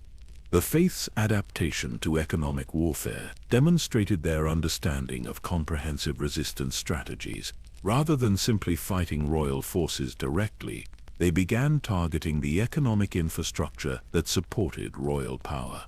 Trade routes were disrupted, royal tax collectors were attacked, and merchants who collaborated with royal forces faced boycotts organized by faith sympathizers. Religious ceremonies took on new meaning during this period as they became vehicles for maintaining faith morale and communicating strategic information. The seven-pointed star evolved from purely religious symbol to political emblem representing resistance to tyranny. Prayer services included coded messages about military operations, while religious festivals provided cover for gathering fighters and supplies. The arrival of winter in 43 AC created new challenges and opportunities for both sides. Harsh weather limited military operations, but also reduced the resources available to support continued warfare. Faith forces, better adapted to local conditions and enjoying broader popular support, generally fared better during the winter months than royal armies operating in hostile territory. By spring of 44 AC, the Faith Militant wars had reached a stalemate that neither side seemed capable of breaking through purely military means. The faith controlled substantial territories and commanded significant popular support, but lacked the resources for decisive victory over royal forces. Maga commanded superior military technology and the prestige of Targaryen power, but his brutality had alienated potential supporters and created more enemies than it eliminated. The deepest implications of the conflict were becoming clear to observers throughout Westeros and beyond. This was no longer simply a religious uprising or royal succession dispute, but a fundamental challenge to the political order that had governed the continent since the conquest. The outcome would determine not just who ruled Westeros, but how power itself would be understood and exercised for generations to come. The discovery came in the most unlikely of places, hidden beneath the ruins of a burned sept outside Fairmarket.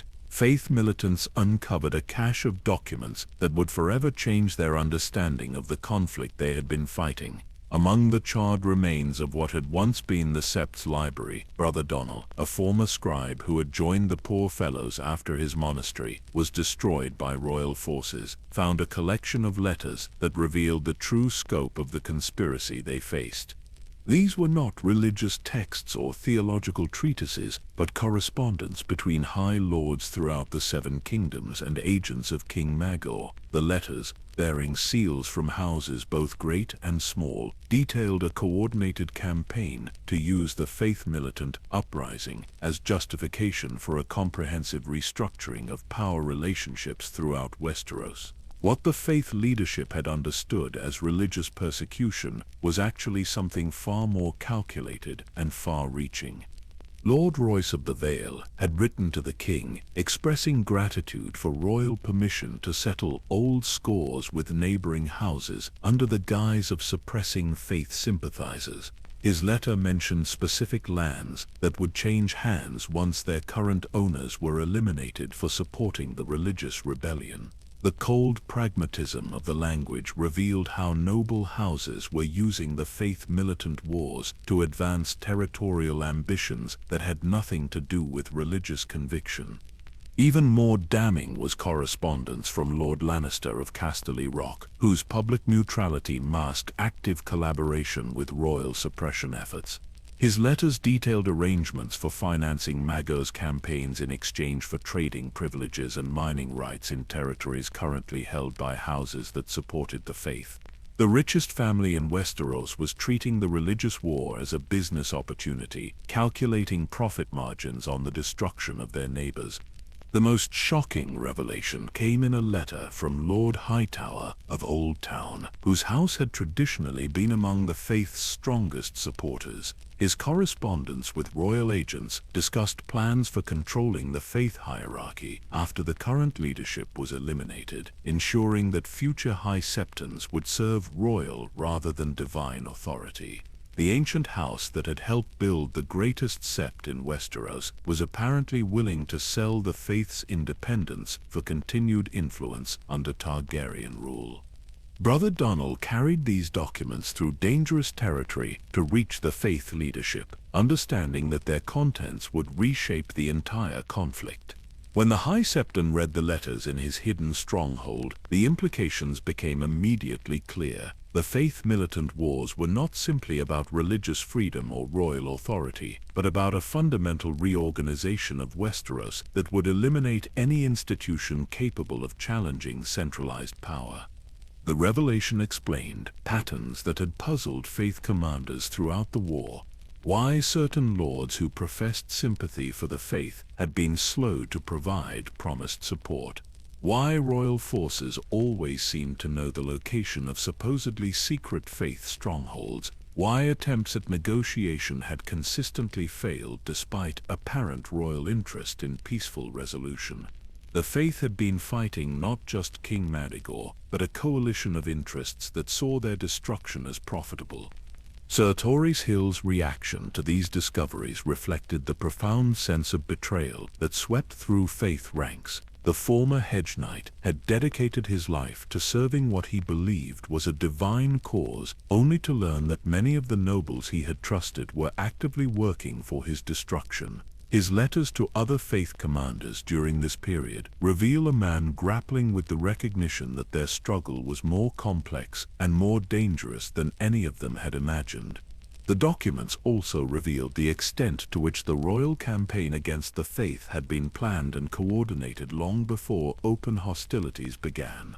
References to meetings held during the final years of Aenys's reign suggested that his brother had been organizing suppression efforts even while the weak king was attempting diplomatic solutions. The faith had been marked for destruction from the moment they began to reassert their independence. Septomega's network proved invaluable in verifying the authenticity of the discovered documents and uncovering additional evidence of the conspiracy they revealed. Her contacts throughout the noble households of Westeros confirmed that the letters were genuine and provided additional intelligence about the scope of collaboration between supposedly neutral houses and royal forces. The Sisterhood's investigation revealed that the conspiracy extended far beyond the names mentioned in the captured correspondence. The faith leadership faced a strategic dilemma that went to the heart of their identity as a religious movement. The evidence suggested that they were not fighting a war about spiritual authority, but a conflict about the fundamental structure of power in Westeros. Their enemies were not just attacking their right to bear arms or maintain military orders, but their very existence as an independent institution. Compromise was impossible because their opponents wanted complete destruction. This realization forced a profound theological discussion within faith ranks about the relationship between spiritual mission and temporal power. Some argued that the discovery proved their cause was even more righteous than they had believed, representing divine will against corrupt earthly authority. Others worried that the complexity of political motives underlying the conflict compromised the purity of their religious mission. The High Septons' response demonstrated the political sophistication that had characterized faith leadership throughout the war. Rather than allowing the revelations to divide his followers, he used them to strengthen faith unity by emphasizing how thoroughly their enemies had betrayed the trust of faithful people throughout Westeros. The conspiracy revealed in the documents proved that the faith represented the only institution willing to defend common people against coordinated exploitation by corrupt elites. The strategic implications of these discoveries extended far beyond immediate military concerns. The faith leadership now understood that victory required not just defeating Madrigal's armies, but dismantling the entire network of interests that supported royal suppression efforts. They needed to identify and neutralize the houses that were profiting from the conflict while building alternative alliances with lords who had been deceived about the conspiracy's true scope. The revelation also explained the extraordinary brutality that had characterized Maegor's campaigns against faith territories. The king was not simply trying to defeat a religious rebellion, but implementing a comprehensive plan to eliminate any institution capable of challenging the centralized power that he and his allies sought to establish. The destruction of septs, the massacre of civilians, the systematic torture of prisoners all served the larger goal of demonstrating that resistance to royal authority would meet with total annihilation. Understanding the true nature of their enemies allowed faith strategists to develop more effective countermeasures. Rather than focusing purely on military resistance, they began targeting the economic and political relationships that sustained the conspiracy against them. Faith forces launched coordinated attacks on trade routes controlled by collaborating houses, disrupted tax collection in territories controlled by royal allies, and began spreading information about the conspiracy to lords who had been kept ignorant of its true scope. The documents also revealed the international dimensions of the conflict that had previously remained hidden. References to communications with powers across the Narrow Sea suggested that foreign interests were supporting Maegor's campaigns, seeing the Faith Militant wars as an opportunity to weaken Westeros through internal conflict. The religious war was serving the strategic interests of enemies who hoped to profit from Westerosi instability.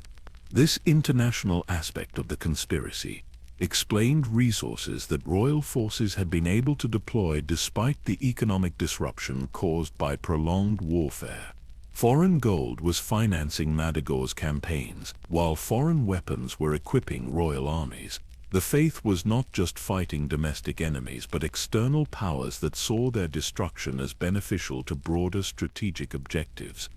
The psychological impact of these revelations on faith fighters cannot be overstated. Many had joined the movement, believing they were defending religious freedom against royal tyranny, only to discover that they were actually fighting for the survival of Westerosi independence against a conspiracy that included both domestic traitors and foreign enemies. The scope of the threat they faced was far greater than anyone had imagined. Yet rather than discouraging faith resistance, the revelations seemed to strengthen resolve among the faithful. Understanding the true nature of their enemies made their cause seem more rather than less important. They were not simply fighting for the right to bear arms or maintain religious autonomy, but for the preservation of institutions that protected common people against exploitation by corrupt elites working with foreign powers. The Faith leadership's decision to publicize selected portions of the captured documents created a propaganda victory that rivaled their military successes. Throughout Westeros, lords who had remained neutral or provided grudging support for royal campaigns began reassessing their positions as they learned about the conspiracy that had been operating in secret. The Faith's message of resistance to tyranny gained new credibility when backed by documentary evidence of actual tyrannical behavior. By late 44 AC, the Faith Militant Wars had been transformed from a religious uprising into something approaching a war of national liberation. The Faith represented not just spiritual authority, but resistance to a comprehensive program designed to eliminate Westerosi independence and reduce the Seven Kingdoms to vassalage under centralized power backed by foreign gold and arms. The true scope of what they were fighting had finally become clear, and the stakes could not have been higher. This was no longer about the rights of religious orders or the proper relationship between crown and altar, but about whether Westeros would remain a land where multiple institutions could exercise independent authority or become a centralized state where all power flowed from a single source backed by foreign interests. The Faith had discovered that they were fighting for the soul of Westeros itself. The captured documents were only the beginning. As Faith intelligence networks expanded their investigation throughout 45 AC, a far more disturbing picture began to emerge of how deeply the conspiracy against them penetrated Westerosi society. What Brother Donald had discovered beneath the ruins of Fairmarket was merely one cache among many, and each new revelation painted an increasingly complex portrait of betrayal, ambition, and foreign manipulation that stretched back decades.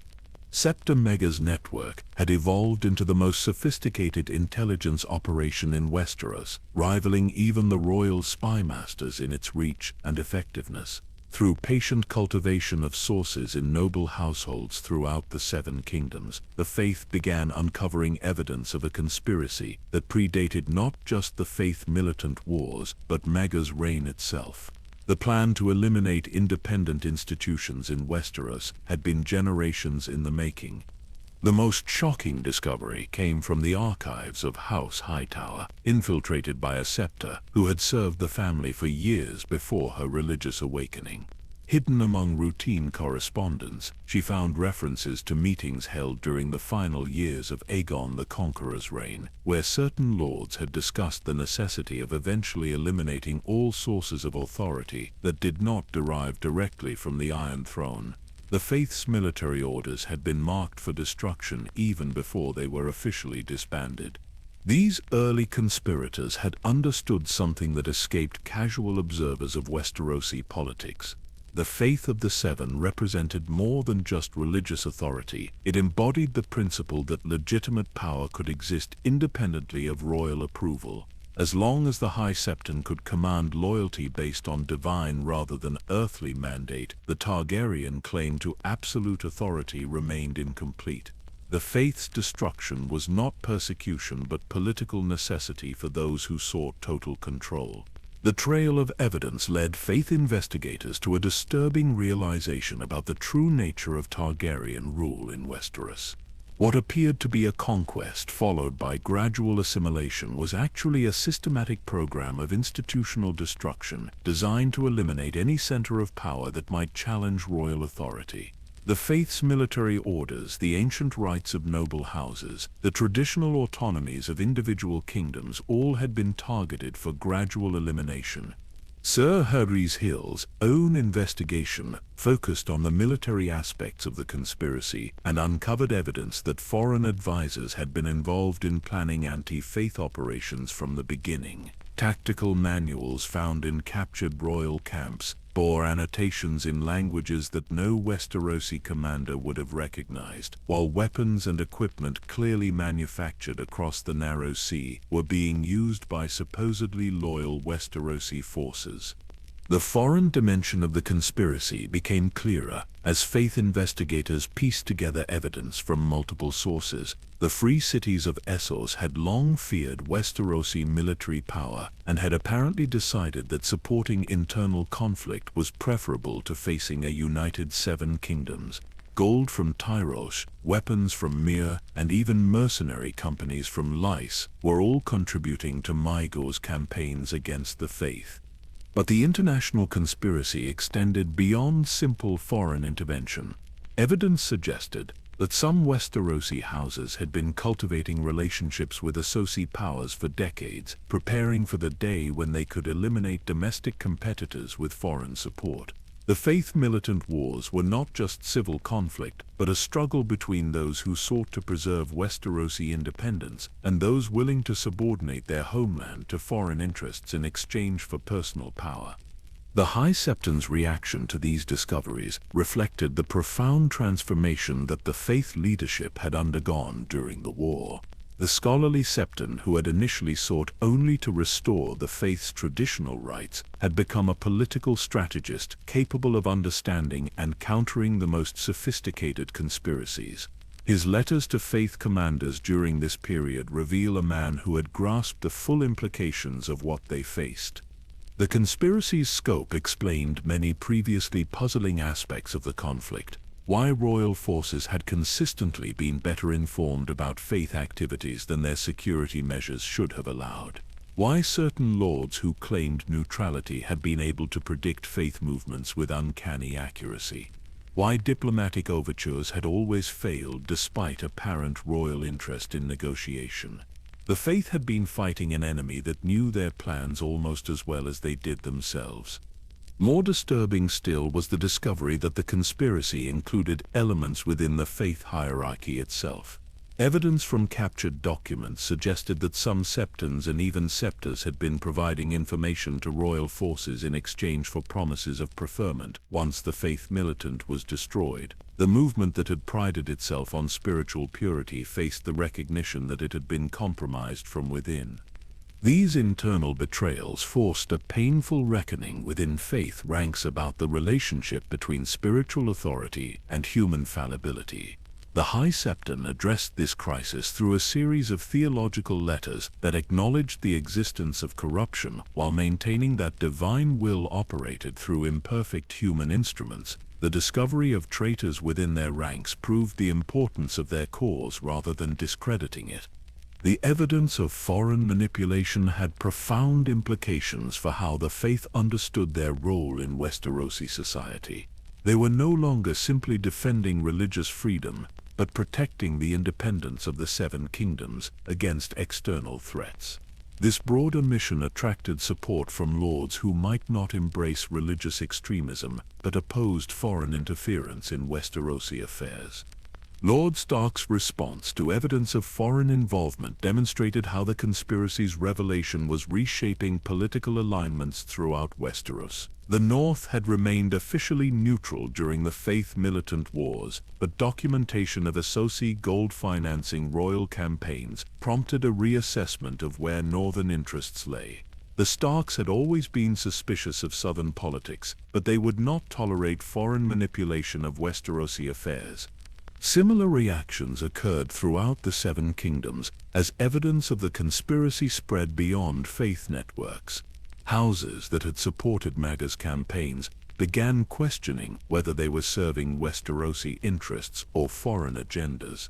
The king's brutal suppression methods, previously justified as necessary to restore order, appeared in a different light when understood as implementing foreign-designed strategies for weakening Westerosi institutions. The faith's decision to share selected evidence with neutral houses proved strategically brilliant, creating a propaganda victory that complemented their military resistance. Lords throughout Westeros began to see the Faith Militant not as dangerous religious fanatics, but as patriots fighting to preserve traditional Westerosi values against foreign corruption. This shift in perception provided the faith with new sources of support and intelligence. The conspiracy's revelation also explained the extraordinary resources that royal forces had been able to deploy despite the economic disruption caused by prolonged warfare. Foreign financing allowed Maegor to maintain larger armies than the realm's damaged economy should have supported, while foreign weapons provided equipment that Westerosi smiths had been unable to produce in sufficient quantities. The Faith had been fighting not just their domestic enemies but the combined resources of multiple foreign powers. Understanding the true nature of their opposition allowed Faith strategists to develop more effective countermeasures that went beyond purely military resistance. They began targeting the trade relationships that connected collaborating houses with their foreign sponsors, disrupting the financial networks that supported the conspiracy against them. Faith forces launched coordinated attacks on merchant vessels carrying foreign gold and weapons, while their intelligence networks worked to expose and eliminate the spy networks that had been providing their enemies with information. The international dimensions of the conflict also provided the Faith with new opportunities for building alliances. Other powers in Essos who opposed the free cities that were supporting Maegor became potential sources of aid for the Faith cause. While the Faith leadership remained cautious about foreign entanglements, they recognized that their enemies' use of external support justified seeking similar assistance for themselves. The psychological impact of these revelations on Faith fighters was profound and ultimately strengthening. Understanding that they faced not just domestic persecution but foreign conquest attempts gave new meaning to their sacrifices and new urgency to their mission. They were fighting not just for religious freedom but for the preservation of Westerosi civilization itself against forces that sought to reduce the Seven Kingdoms to vassalage. The Faith's evolution from religious movement to patriotic resistance organization reflected the broader transformation of Westerosi society that the conflict had precipitated. Traditional categories of loyalty based on feudal obligations were proving inadequate for addressing threats that transcended conventional political boundaries. The Faith offered an alternative form of organization based on shared values rather than inherited obligations, attracting support from those who placed principle above convenience. By the end of 45 AC, the Faith Militant Wars had become something that none of the original participants could have predicted. What had begun as a dispute over religious autonomy had evolved into a comprehensive struggle over the future direction of Westerosi civilization. The Faith represented resistance to centralized tyranny backed by foreign power, while their enemies embodied the subordination of traditional Westerosi independence to external control. The hidden truth was finally emerging. This war had never been about religion at all, but about whether Westeros would remain a land where multiple sources of legitimate authority could coexist or become a centralized state serving foreign interests. The Faith had become the champions of an older vision of Westerosi society, one where power was distributed among various institutions rather than concentrated in a single throne supported by external gold. The stakes could not have been higher, and the outcome would determine not just who ruled Westeros, but what kind of civilization the Seven Kingdoms would become for generations to come. In the autumn of 45 AC, as the true scope of the conspiracy against them became clear, the Faith leadership made a decision that would prove crucial to both their immediate survival and their long-term legacy. Rather than responding to revelations of betrayal and foreign manipulation with increased militancy, they chose instead to convene what would become known as the Great Gathering, a clandestine assembly of Faith leaders, allied nobles, and learned men from across Westeros who came together to chart a course toward ultimate victory. The location chosen for this gathering reflected both practical security concerns and symbolic significance. Hidden deep within the Whispering Wood, in ruins that predated even the Andal invasion, representatives of the Faith Militant met under the protection of ancient stone circles that had once hosted the religious ceremonies of the First Men. The choice of venue sent a deliberate message. The Faith's struggle represented continuity with the deepest traditions of Westerosi resistance to foreign domination. The High Septon's opening address to the assembled representatives established the theological framework that would guide their deliberations. He spoke not of vengeance against those who had betrayed them, but of wisdom in understanding how divine will operated through human institutions across centuries of Westerosi history. The faith's role, he argued, was not to destroy their enemies, but to preserve the spiritual and cultural foundations that made Westeros distinct from the lands across the narrow sea. Septon Matthias contributed military expertise that proved invaluable in assessing their strategic situation. His analysis of captured documents and prisoner interrogations revealed the full extent of foreign military support for Mago's campaigns, including detailed information about weapons, tactics, and personnel that no purely Westerosi force should have possessed. The evidence confirmed that they were fighting not just civil war but foreign invasion conducted through domestic proxies. The gathering attracted participants whose presence demonstrated how dramatically political alignments had shifted as the true nature of the conspiracy became known. Lord Donegal of Griffin's Roost, whose house had traditionally supported royal authority, brought evidence of how foreign agents had attempted to recruit his own bannermen through offers of gold and preferment. His testimony revealed that the conspiracy had tentacles reaching into every corner of Westerosi society. Perhaps most significantly, the gathering was attended by Maester Qyburn, who had been expelled from the citadel for conducting experiments deemed too dangerous by his colleagues. His knowledge of foreign lands and languages proved invaluable in deciphering captured documents and understanding the strategic thinking behind the anti-faith conspiracy. His translations revealed communications that showed the conflict was being directed from Essos according to plans developed by foreign strategists. The scholarly resources brought together at the Great Gathering allowed for unprecedented analysis of the historical patterns underlying their current struggle. Ancient texts preserved in hidden faith archives revealed that similar conspiracies had been attempted throughout Westerosi history, always following the same pattern of foreign manipulation combined with domestic collaboration. The Faith Militant Wars represented the latest iteration of an ancient struggle between Westerosi independence and external control. Septa Mega's intelligence networks provided crucial information about the current state of public opinion throughout the Seven Kingdoms. Her reports revealed that knowledge of foreign involvement in the conspiracy was spreading rapidly among common people, creating opportunities for faith recruitment that extended far beyond traditional religious constituencies. The faith's message of resistance to foreign domination was resonating with audiences who had never shown particular interest in theological questions. The gathering's most profound discussions concerned the moral and theological implications of the discoveries they had made. Many participants struggled with the recognition that their enemies' evil extended far beyond religious persecution to include betrayal of their homeland to foreign powers. The theological framework that had sustained faith resistance needed to expand to address questions of patriotism, cultural preservation, and the relationship between divine will and political resistance. Brother Theodan, the former blacksmith whose defense of the sept of the cobbler had sparked the first violence of the war, provided perspective on how these revelations affected common faith fighters. His testimony revealed that ordinary poor fellows were not discouraged by learning of their enemies' foreign connections, but rather energized by understanding that their cause served broader purposes than they had originally realized.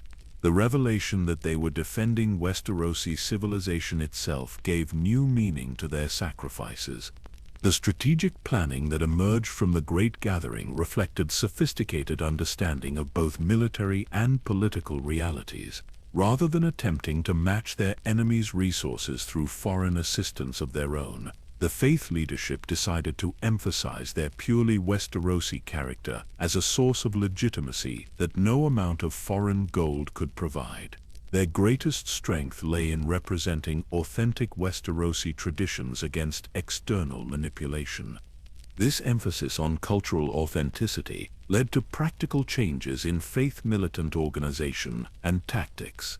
Weapons and equipment of obviously foreign manufacture were replaced with items produced by Westerosi craftsmen whenever possible. Training methods emphasized techniques developed within the Seven Kingdoms rather than imported foreign styles.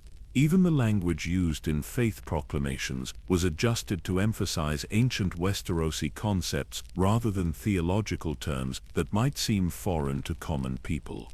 The gathering also addressed the crucial question of post-war reconstruction and the institutional changes that would be necessary to prevent future foreign manipulation of Westerosi affairs.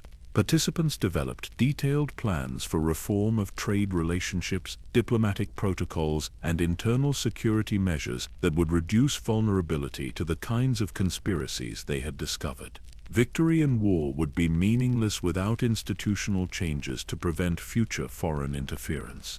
Maester Qyburn's analysis of foreign involvement revealed patterns that suggested the conspiracy against the faith was part of a broader Westerosi strategy for weakening and eventually controlling Westeros. Documents captured from royal forces contained references to similar operations being conducted against other independent powers in Westeros, indicating that the Faith Militant Wars were one theater in a larger conflict between free peoples and expanding imperial powers across the known world. This international perspective influenced the gathering's approach to potential alliances with powers beyond Westeros. While maintaining their commitment to Westerosi independence, faith leaders recognized that they might need to coordinate with other peoples facing similar threats from the same enemies. The struggle for religious freedom in Westeros was connected to broader struggles for political freedom throughout the known world. The theological implications of these international connections were explored in depth during the gathering's proceedings. If the faith struggle represented divine will opposing earthly corruption, then similar struggles elsewhere might represent the same cosmic conflict playing out in different contexts. The Seven Who Are One might be working through various peoples and institutions to resist the expansion of tyrannical power throughout the world. The gathering's conclusions about intelligence and security matters led to the establishment of new protocols for protecting faith communications and operations from infiltration. The discovery of traitors within their own ranks had been particularly painful, requiring development of new methods for verifying loyalty and detecting potential betrayal. These security measures would prove crucial in the conflict's final phases. Perhaps most importantly, the Great Gathering established the intellectual framework that would guide the faith through the remainder of the war and beyond. By understanding their struggle as part of broader historical patterns of resistance to foreign domination, the faith leadership could place their immediate tactical decisions within a strategic context that extended far beyond the current conflict. They were fighting not just for victory, but for the preservation of principles that would need defending again in future generations. The emotional impact of the gathering on its participants cannot be understated. Many had come feeling isolated and overwhelmed by the scope of the conspiracy they faced, but left understanding that they were part of a cause that connected them to the deepest traditions of Westerosi resistance to external threats. The burden of leadership was shared among a broader community of people committed to the same fundamental principles. As winter approached in 45 AC, the faith leadership possessed something they had lacked throughout the earlier phases of the conflict: a comprehensive understanding of what they were fighting and why their cause mattered not just to themselves, but to future generations of Westerosi people. The Great Gathering had provided not just tactical coordination but spiritual preparation for the climactic phase of their struggle. The wisdom gathered in the Whispering Wood would prove invaluable in the trials ahead, as both sides prepared for the final confrontation that would determine whether Westeros would remain independent or become a satellite of foreign powers operating through domestic collaborators. The faith now understood that they carried the hopes not just of religious believers, but of all who valued Westerosi freedom and independence. The stage was set for the war's decisive phase, and the faith leadership possessed both the knowledge and the resolve necessary to see their cause through to whatever end awaited them. The winter of 46 AC brought an eerie calm to the seven kingdoms that deceived no one who understood the true nature of what was approaching. Both sides in the Faith Militant wars had reached a moment of crystalline clarity about what their conflict represented and what its resolution would mean for the future of Westeros. The preliminary skirmishes, the political maneuvering, the gradual revelation of hidden agendas had all led to this point where pretense was no longer possible, and the fundamental question at the heart of their struggle would finally be answered through decisive action. King Maegor had abandoned any remaining facade of religious tolerance or political moderation. His court had become a gathering place for the most brutal and ambitious elements in Westerosi society. Men who saw the Faith Militant wars as an opportunity to eliminate traditional constraints on their power and reshape the realm according to their own vision. Foreign advisors moved openly through the Red Keep, their exotic accents and unfamiliar customs a constant reminder that the king's agenda extended far beyond merely defeating a religious uprising. The High Septon, meanwhile, had transformed from scholarly theologian to something approaching a prophet of Westerosi independence. His pronouncements during this period reflected a man who had fully grasped the historical significance of the moment he faced. Letters preserved from his final months reveal someone who understood that he was not simply leading a religious movement, but defending the cultural and political foundations that had made Westeros distinct from the rest of the known world. The preparations undertaken by both sides during these final months revealed the true scope of what would be decided through their confrontation. Maegor's forces had grown to include not just traditional royal armies, but mercenary companies from across the narrow sea, equipped with weapons and siege engines that represented the most advanced military technology available. The king was preparing not just to defeat the Faith Militant, but to demonstrate that no force in Westeros could resist the combined power of royal authority, backed by foreign resources. Faith forces, by contrast, had evolved into something unprecedented in Westerosi military history. The warriors' sons and poor fellows had been joined by volunteer units from across the Seven Kingdoms, men and women who came not primarily from religious conviction, but from recognition that the faith represented the last institutional barrier against the complete transformation of their homeland. These volunteers brought with them knowledge of local terrain, established supply networks, and most importantly, the unshakable conviction that they were fighting for something larger than themselves. Sir Horace Hill's final preparations revealed the remarkable evolution he had undergone from simple hedge knight to military commander of genuinely strategic vision. His letters to subordinate commanders during this period demonstrate sophisticated understanding of both conventional warfare and the unconventional tactics that would be necessary against an enemy possessing superior resources. More significantly, they reveal a man who had learned to think beyond immediate military concerns to the broader political implications of every tactical decision. The Faith's intelligence networks, now commanded effectively by Septa Mega, had evolved into the most comprehensive information-gathering operation in Westerosi history. Her agents operated throughout the royal court, foreign embassies, and noble households across the realm, providing detailed intelligence about enemy plans while simultaneously conducting propaganda operations that undermined royal legitimacy. The quiet sister who had once distributed bread in Flea Bottom had become a spymaster whose capabilities rivaled those of any government in Essos. The psychological preparation required for the coming confrontation affected both sides profoundly, but in very different ways. Royal forces struggled with the recognition that many of their fellow Westerosi viewed them as foreign invaders rather than legitimate authorities, while faith fighters drew strength from understanding that they carried the hopes of people throughout the realm who looked to them as the last defenders of traditional freedoms. The theological dimensions of the conflict had evolved far beyond questions of religious autonomy to encompass fundamental issues about the nature of legitimate authority itself. The High Septon's final sermons, delivered to gatherings that included not just Faith Militant fighters, but representatives from throughout Westerosi society, addressed themes that would influence political thought for centuries to come. He spoke of power that derived its legitimacy from service to the people rather than from force of arms, of institutions that existed to protect rather than exploit those under their authority.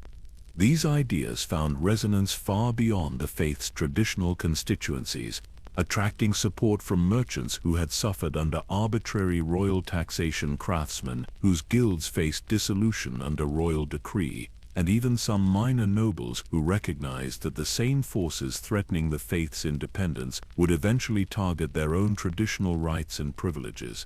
The movement had transcended its religious origins to become a comprehensive defense of the institutional diversity that had characterized Westerosi society since its founding. The approach of decisive confrontation forced both sides to confront the personal costs that their struggle had extracted. The High Septon's private correspondence during this period reveals a man who understood that he might not survive to see the resolution of the conflict he had helped initiate, but who found peace in the knowledge that the principles he defended would outlive any individual leader.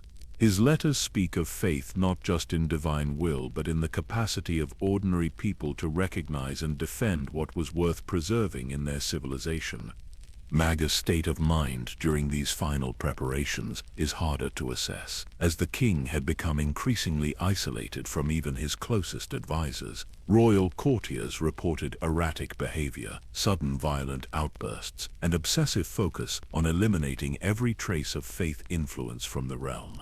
The king seemed driven not just by political calculation, but by personal hatred for everything the faith represented, as if their very existence constituted an insult to his conception of royal authority. The final military preparations undertaken by both sides reflected their fundamentally different understandings of what they were fighting to achieve. Royal forces concentrated on acquiring the maximum possible destructive capability, assembling siege engines, alchemical weapons, and elite troops whose primary qualification was willingness to carry out any order regardless of its moral implications. The king's strategy was based on terror, designed to make the cost of resistance so horrific that no future challenger would dare question royal authority. Faith forces, by contrast, emphasized mobility, local knowledge, and the kind of tactical coordination that could only be achieved by fighters who genuinely believed in their cause. Rather than attempting to match their enemy's destructive capabilities, they focused on developing the kind of military effectiveness that could be sustained over time and would retain legitimacy among the population they claimed to defend. The international ramifications of the approaching confrontation were understood by observers throughout the known world. Diplomatic correspondence from this period reveals that governments across Essos were closely monitoring developments in Westeros, recognizing that the outcome would influence the balance of power throughout the region. A royal victory backed by foreign support would establish a precedent for external intervention in the affairs of independent kingdoms, while faith victory would demonstrate that traditional societies could successfully resist foreign manipulation. The cultural implications of the conflict were equally significant. The faith had become the repository for traditions, customs, and ways of life that predated Targaryen rule and might not survive its consolidation. Victory or defeat would determine whether Westeros retained its distinctive character or became another province in a growing empire that spanned the narrow sea. As spring approached in 47 AC, both sides made their final preparations for confrontations that would be remembered as long as people told stories about the history of Westeros. The Faith Militant wars had reached the point where further delay was impossible and compromise was unthinkable. Everything that had led to this moment, the initial religious awakening, the gradual revelation of conspiracy, the transformation of spiritual movement into patriotic resistance, had prepared the stage for a resolution that would reshape the political landscape of the known world. The approach to truth had brought both sides to the recognition that some conflicts cannot be resolved through negotiation or compromise, but must be decided through the kind of decisive action that establishes principles for future generations. The Faith Militant wars were about to reach their climax, and the outcome would determine not just who ruled Westeros, but what kind of civilization the Seven Kingdoms would become. The end came, not with the massive battle that both sides had prepared for, but with a revelation so shocking that it rendered all military preparations meaningless. In the early days of spring 47 AC, as Faith and royal forces maneuvered for what everyone expected to be the decisive confrontation of the war, a discovery was made that would forever change how both sides understood the conflict they had been fighting. The revelation came from the most unexpected source. Queen Rhaena, Maegor's own wife and daughter of the previous king, had been conducting her own investigation into the foreign influences that had become so prominent in her husband's court. What she discovered in the depths of the Red Keep's archives was a collection of documents that revealed the true scope of the conspiracy against not just the Faith, but against Westeros itself. Hidden among routine royal correspondence, Queen Rhaena found the original agreements that established the framework for what would become the Faith Militant Wars. These were not documents created after the conflict began, but contracts signed years earlier, before the Faith had taken any action that could be construed as rebellious. The wars had been planned and orchestrated from the beginning, with the Faith's rearmament serving as a pretext for a predetermined campaign of institutional destruction. The documents revealed that King Aegon the Conqueror's death had triggered the implementation of a plan developed by certain lords in collaboration with foreign powers to systematically eliminate every institution in Westeros capable of challenging centralized royal authority. The Faith's military orders were just the first target in a comprehensive program that would eventually encompass the noble houses themselves, reducing the entire realm to direct rule from King's Landing under foreign guidance. Even more shocking was the revelation that Maegor himself was not the architect of this conspiracy, but merely its most visible instrument.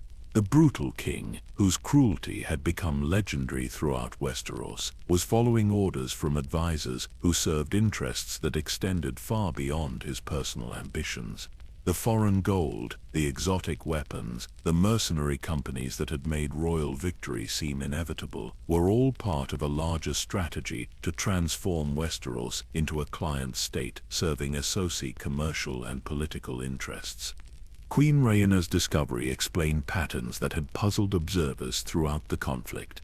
The seemingly irrational brutality of royal campaigns against Faith territories made sense when understood as designed to provoke maximum resistance, providing justification for increasingly extreme measures against traditional Westerosi institutions. The failure of negotiation attempts was inevitable because the conspirators never intended peaceful resolution, only the complete elimination of potential opposition.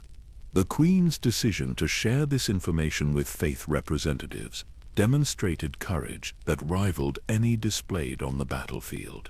She understood that revealing the conspiracy would likely cost her everything, including her life, but she had reached the conclusion that preserving Westerosi independence was more important than her personal safety or royal position. Her actions represented the kind of moral courage that transforms political conflicts into struggles over fundamental principles. The Faith leadership's reaction to these revelations reflected the profound transformation they had undergone during their years of struggle. Rather than celebrating the vindication of their cause or expressing satisfaction at learning the truth about their enemies, the High Septon's initial response was one of deep sadness for what the conspiracy revealed about the corruption of institutions and individuals he had once respected. The war had changed everyone it touched, and not all changes were ones that could be celebrated. The immediate tactical implications of Queen Rhaena's discoveries were enormous. The documents provided detailed information about royal military plans, the locations of foreign advisors, and the financial arrangements that sustained enemy operations.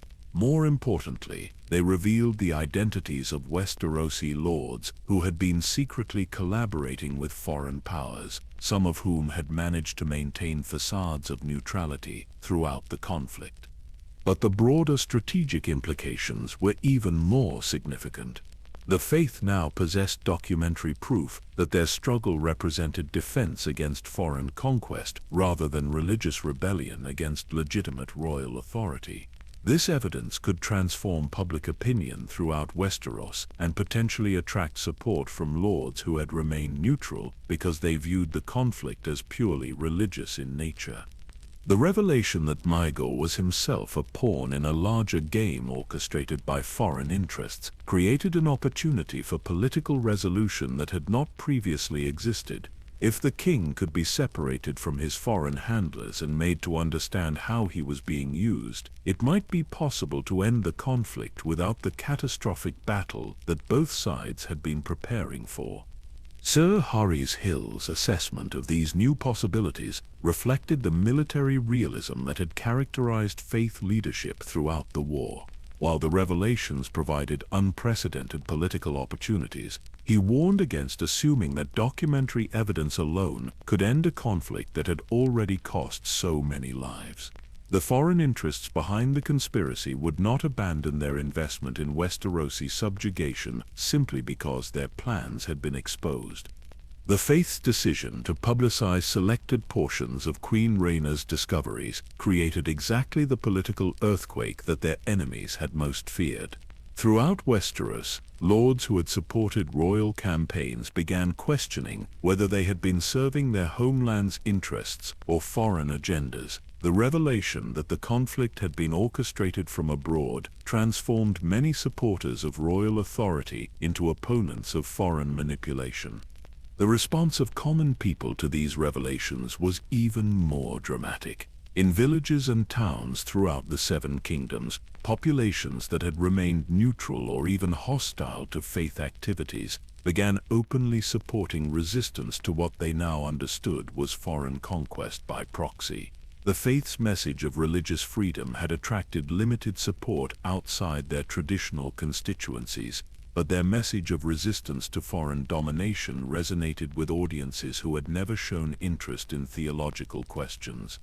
The international ramifications of Queen Rhaenyra's discoveries extended far beyond Westeros itself. When news of the conspiracy reached other independent kingdoms and city-states, it prompted investigations into similar foreign manipulation efforts that had been operating throughout the known world. The Faith Militant wars were revealed to be one theater in a broader conflict between traditional societies and expanding commercial empires that sought to reduce independent peoples to client status.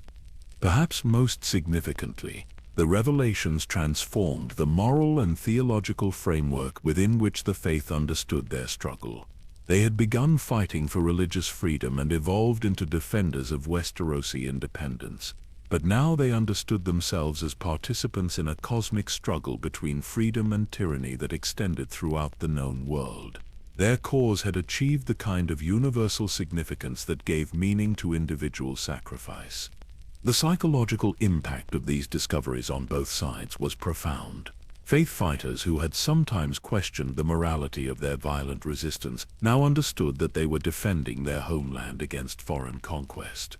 Royal forces, meanwhile, faced the disturbing recognition that they had been fighting against their own people in service to external interests that cared nothing for Westerosi welfare. The conspiracy's exposure also revealed the extraordinary sophistication of the foreign manipulation that had shaped Westerosi politics for decades. The Faith Militant wars had not been an accidental byproduct of religious revival, but a carefully orchestrated conflict designed to provide justification for the systematic destruction of traditional institutions. Every aspect of the war, from its initial triggers to its escalating brutality, had been planned by foreign strategists who understood Westerosi society well enough to manipulate its internal divisions. King Maegor's reaction to his wife's revelations demonstrated how thoroughly he had been corrupted by the foreign influences that surrounded him. Rather than expressing outrage at learning how he had been manipulated, the king seemed primarily concerned with eliminating anyone who possessed knowledge that might threaten his continued rule. His response confirmed that he had become something more dangerous than a tyrant. He had become a willing agent of foreign conquest. The final confrontation between faith and royal forces took place not on any battlefield, but in the throne room of the Red Keep itself, where Queen Rhaenyra's evidence was presented before witnesses that included representatives from throughout Westerosi society. The dramatic confrontation that followed would be remembered as the moment when the true nature of the Faith Militant Wars was finally revealed to all who had participated in or observed the conflict. The climactic revelation had transformed everything. What had seemed to be a religious civil war was exposed as the first phase of a foreign conquest attempt that would have eliminated Westerosi independence entirely. The Faith Militant had been fighting not just for their own survival, but for the preservation of their entire civilization, while their enemies had been serving interests that viewed Westeros as nothing more than territory to be exploited. The truth was finally known, and nothing would ever be the same again. The aftermath of Queen Rhaenyra's revelations unfolded with a swiftness that caught even the most experienced political observers off guard. Within days of the evidence being presented in the Red Keep's throne room, the entire structure of the conspiracy that had dominated Westerosi politics for years began to collapse as participants scrambled to distance themselves from what was now revealed as treason against the realm itself. King Maegor's response to the exposure of his foreign handlers demonstrated the complete transformation he had undergone from Westerosi king to agent of external interests. Rather than expressing outrage at learning how he had been manipulated, his primary concern was eliminating anyone who possessed evidence of the conspiracy. His orders to arrest Queen Rhaenyra and execute anyone who had witnessed her revelations confirmed that he had moved beyond mere tyranny to become an active enemy of Westerosi independence. But the king's attempt to suppress the truth came too late. Copies of the incriminating documents had already been distributed to faith networks throughout the realm, while Queen Rhaenyra herself had taken refuge with loyalists who understood the broader implications of what she had discovered. The conspiracy that had operated in secret for so long was now exposed to public scrutiny, and its architects could no longer control the narrative that had sustained their power. The reaction of the Westerosi nobility to these revelations was swift and decisive. Lords who had supported royal campaigns throughout the Faith Militant Wars found themselves facing accusations of collaboration with foreign enemies, while those who had remained neutral were forced to choose between supporting exposed traitors or joining the growing coalition that demanded restoration of legitimate government. The political realignment that followed was more dramatic than any military victory could have achieved. Lord Royce of the Vale, whose letters had been among those discovered by Brother Darnell months earlier, attempted to maintain his position by claiming ignorance of the foreign dimensions of the conspiracy. His protestations were undermined by overwhelming documentary evidence of his active collaboration with foreign agents, and his own bannermen ultimately demanded his removal from power. The ancient house that had once ruled as kings in their own right faced extinction for betraying the independence they had once embodied. The Lannisters of Casterly Rock faced similar consequences as evidence of their financial arrangements with foreign powers became public knowledge. Lord Lyman's attempts to portray his actions as pragmatic accommodation rather than treasonous collaboration convinced no one who understood the true scope of what had been planned. The richest house in Westeros found their wealth was insufficient to purchase forgiveness for betraying their homeland to foreign interests. Even more shocking was the response from houses that had genuinely remained neutral throughout the conflict. Lords like Stark of Winterfell, who had avoided involvement in what they understood as religious civil war, moved quickly to support the faith once they learned the true nature of the conspiracy. The revelation that the conflict represented defense against foreign conquest rather than religious rebellion transformed their understanding of where their obligations lay. The faith leadership's handling of their victory demonstrated the political maturity they had developed throughout their years of struggle. Rather than seeking vengeance against those who had opposed them, the High Septon emphasized reconciliation and reconstruction based on shared commitment to Westerosi independence. His proclamations during this period stressed that the true enemy had been foreign manipulation rather than any domestic faction, and that healing the realm required unity among all who genuinely served Westerosi interests. This approach proved strategically brilliant as well as morally admirable. By emphasizing national unity against foreign threats rather than sectarian victory over religious opponents, the faith attracted support from constituencies that might otherwise have remained hostile to their cause. The movement that had begun as religious revival culminated as patriotic restoration, appealing to the broadest possible base of Westerosi society. The practical challenges of reconstruction were enormous. Years of civil war had disrupted trade, damaged infrastructure, and created deep divisions within communities throughout the realm. The faith's transition from underground resistance movement to legitimate government required institutional innovations that could address these problems while preventing future foreign manipulation of Westerosi affairs. Septon Matthias proved invaluable in managing the military aspects of this transition.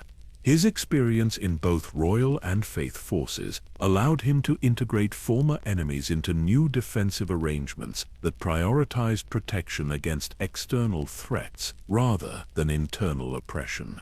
The armies that had fought each other throughout the Faith Militant wars were transformed into a national defense force committed to preserving Westerosi independence. Septimega's intelligence networks became the foundation for new security arrangements designed to detect and counter future foreign influence operations. Her understanding of how the conspiracy had operated allowed her to develop countermeasures that would make similar manipulation attempts far more difficult. The quiet sister who had once distributed charity in King's Landing became the architect of the realm's defenses against external subversion. The economic reconstruction required to restore Westeros to prosperity after years of civil war was managed through innovations that reflected the faith's emphasis on justice and community welfare rather than pure efficiency. Trade relationships were restructured to reduce dependence on foreign partners who had supported the conspiracy, while domestic production was encouraged through policies that protected traditional crafts and agriculture from external competition. The international implications of the faith victory extended far beyond Westeros itself. The exposure of the conspiracy and the defeat of its agents sent shockwaves throughout Essos, where similar manipulation efforts were operating in multiple kingdoms and city-states. The faith's success demonstrated that traditional societies could successfully resist foreign subversion, inspiring similar movements throughout the known world. Perhaps most significantly, the resolution of the Faith Militant Wars established new precedents for the relationship between religious and secular authority that would influence Westerosi politics for centuries to come. Rather than subordinating spiritual institutions to royal control or allowing religious authority to dominate secular governance, the post-war settlement created a balance that recognized the independence and importance of both. The High Septon's final acts as leader of the resistance movement demonstrated the principles that had sustained the faith throughout their struggle. Rather than using victory to accumulate personal power or seek revenge against enemies, he focused on establishing institutions that could preserve the freedoms that had been defended at such great cost. His emphasis on service rather than dominance became a model for leadership that influenced Westerosi political culture long after the immediate crisis had passed. King Mago's ultimate fate reflected the complete moral bankruptcy of the path he had chosen.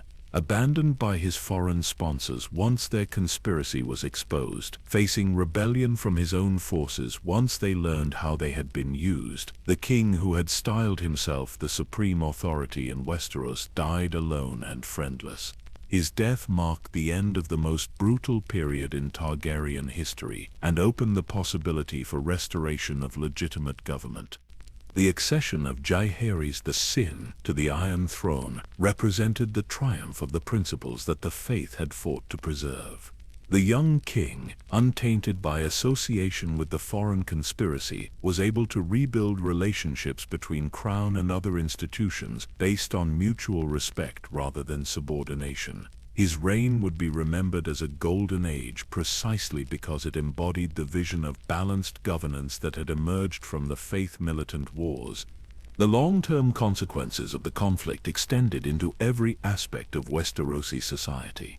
The experience of successful resistance to foreign manipulation created a culture of vigilance against external threats that would serve the realm well in future crises. The institutional innovations developed during the Reconstruction provided models for governance that emphasized accountability and service to the common good. The faith itself was forever changed by its experience as defender of Westerosi independence. While maintaining its spiritual mission, the institution had gained political sophistication and practical experience that made it a more effective guardian of the values it represented. The synthesis of religious conviction and political responsibility that characterized the faith's leadership became a distinctive feature of Westerosi civilization. The resolution of the Faith Militant wars demonstrated that traditional societies possessed resources for self-defense that external enemies consistently underestimated.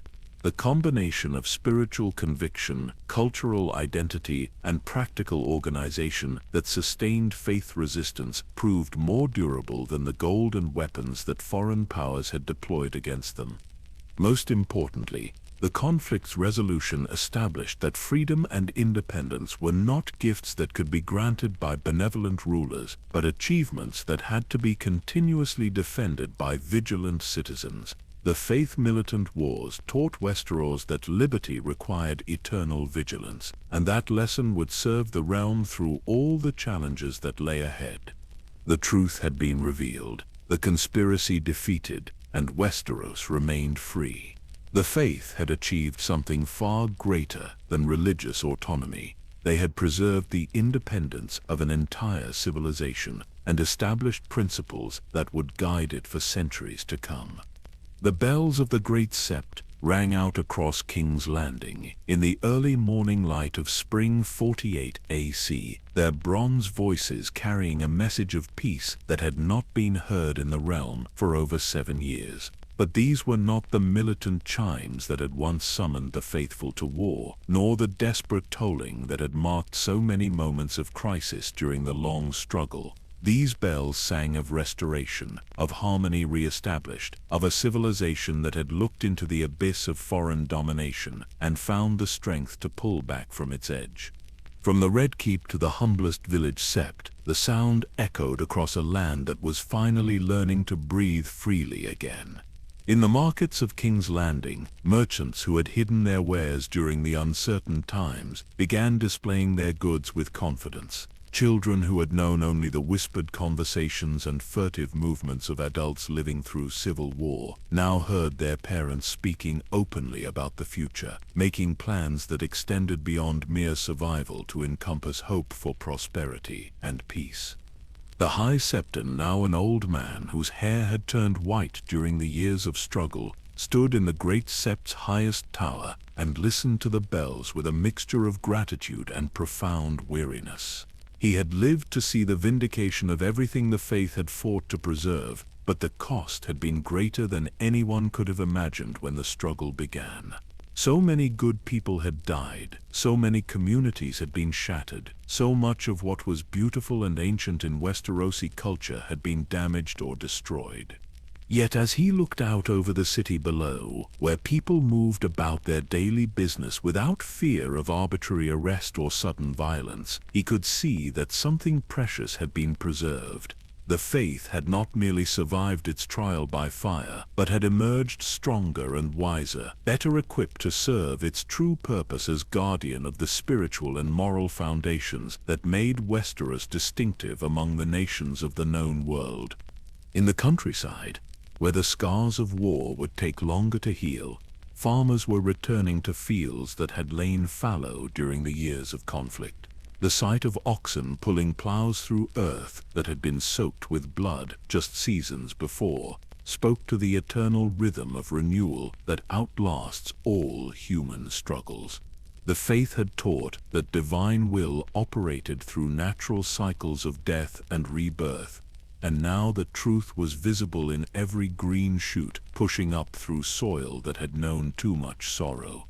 The political settlement that emerged from the Faith's victory reflected the wisdom that had been purchased at such great cost. Rather than imposing religious authority over secular institutions, the new arrangements recognized that both spiritual and temporal powers had essential roles to play in maintaining a just and free society. The balance that was achieved would become a model for other kingdoms facing similar challenges, proving that traditional societies could adapt and survive without surrendering their fundamental character. King Jaehaerys, young but wise beyond his years, had learned from the mistakes of his predecessors. His court welcomed representatives of all the realm's great institutions, creating space for dialogue and cooperation rather than demanding submission and uniformity. The dragon banner still flew over the Red Keep, but it no longer represented the absolute authority that had once threatened to crush everything beneath it. Sir Horace Hill, his hair now gray, but his spirit undaunted, found his greatest satisfaction not in the military victories he had helped achieve, but in the training grounds where former enemies worked together to defend their common homeland. Knights who had once fought for faith or crown now served together in defense of principles that transcended their old divisions. The brotherhood of arms that emerged from their shared commitment to Westerosi independence became one of the war's most enduring legacies. Septa continued her work among the poor of King's Landing, but now her efforts were supported rather than hindered by royal authority. The networks she had built during the years of resistance became channels for charity and education that improved life for thousands who had never held sword or shield, but whose welfare had always been the faith's ultimate concern. The quiet revolution of compassion proved as important as any military campaign in rebuilding the realm. Throughout the Seven Kingdoms, the lessons learned during the Faith Militant Wars were being absorbed into the fabric of daily life. Village councils became more vigilant about outside influences, while noble houses developed new protocols for detecting and countering foreign manipulation attempts. The experience of successful resistance had taught Westeros that freedom required constant vigilance, and that lesson was being passed down to children who would carry it into the future. The septons and septas who had survived the conflict found their calling transformed by what they had experienced. No longer could they imagine their role as purely spiritual, divorced from the practical challenges of protecting the communities they served. The integration of faith and civic responsibility that characterized the post-war faith became a distinctive feature of Westerosi religious culture. In the quiet hours before dawn, when the bells had fallen silent and the city lay sleeping, the High Septon often walked through the streets where the conflict had begun. The sept of the cobbler had been rebuilt, larger and more beautiful than before, but he sometimes paused at the spot where Brother Theodan had first drawn blood in defense of holy ground. A simple stone marked the place where the Faith Militant Wars had truly begun, with an inscription that read simply, "Here stood faithful men." The international community watched Westeros with new respect as the realm demonstrated that traditional societies could successfully defend themselves against the sophisticated manipulation techniques that had proved so effective elsewhere. Diplomatic missions from across the known world came to study the methods that had been developed for detecting and countering foreign influence operations. The Faith's victory had implications that extended far beyond the Seven Kingdoms themselves. As autumn approached in what would later be remembered as the first year of the restored peace, the rhythm of normal life reasserted itself across the realm. Harvests were gathered without fear of armies commandeering the grain. Merchants traveled the roads without wondering whether they would be robbed by desperate soldiers. Children played in village squares where their parents could watch without scanning the horizons for approaching banners that might mean danger. The Faith Militant Wars had ended not with conquest or submission, but with a restoration of principles that had been nearly lost. The balance between competing institutions, the recognition that legitimate authority must serve rather than exploit those subject to it, The understanding that freedom requires vigilance and sacrifice, these lessons had been written in blood and suffering, but they had been preserved for future generations. In the great sept, where it had all begun, the evening prayers now included words of gratitude for peace restored and wisdom gained through trial. The seven who were one had tested their faithful through fire and found them worthy not of earthly power, but of the far greater responsibility of protecting the values that made life worth living. The bells continued to ring across a free Westeros, their bronze voices carrying the eternal message that some things are worth defending, that faith combined with courage can overcome any earthly power, and that the price of freedom is vigilance exercised by each generation in turn. Sleep well, and remember that the greatest battles are often fought not for conquest but for preservation of what makes us who we are. The Faith Militant Wars remind us that ordinary people, united by shared principles, can achieve extraordinary things when the cause is just and the commitment absolute. Thank you for joining me on this journey through one of the most fascinating and complex periods in Westerosi history. If you enjoyed this deep exploration of how religion nearly conquered the Seven Kingdoms, please consider subscribing for more stories that illuminate the hidden depths of the worlds we love. Until next time, may your own faith in justice and freedom burn as brightly as those who fought to preserve it centuries ago.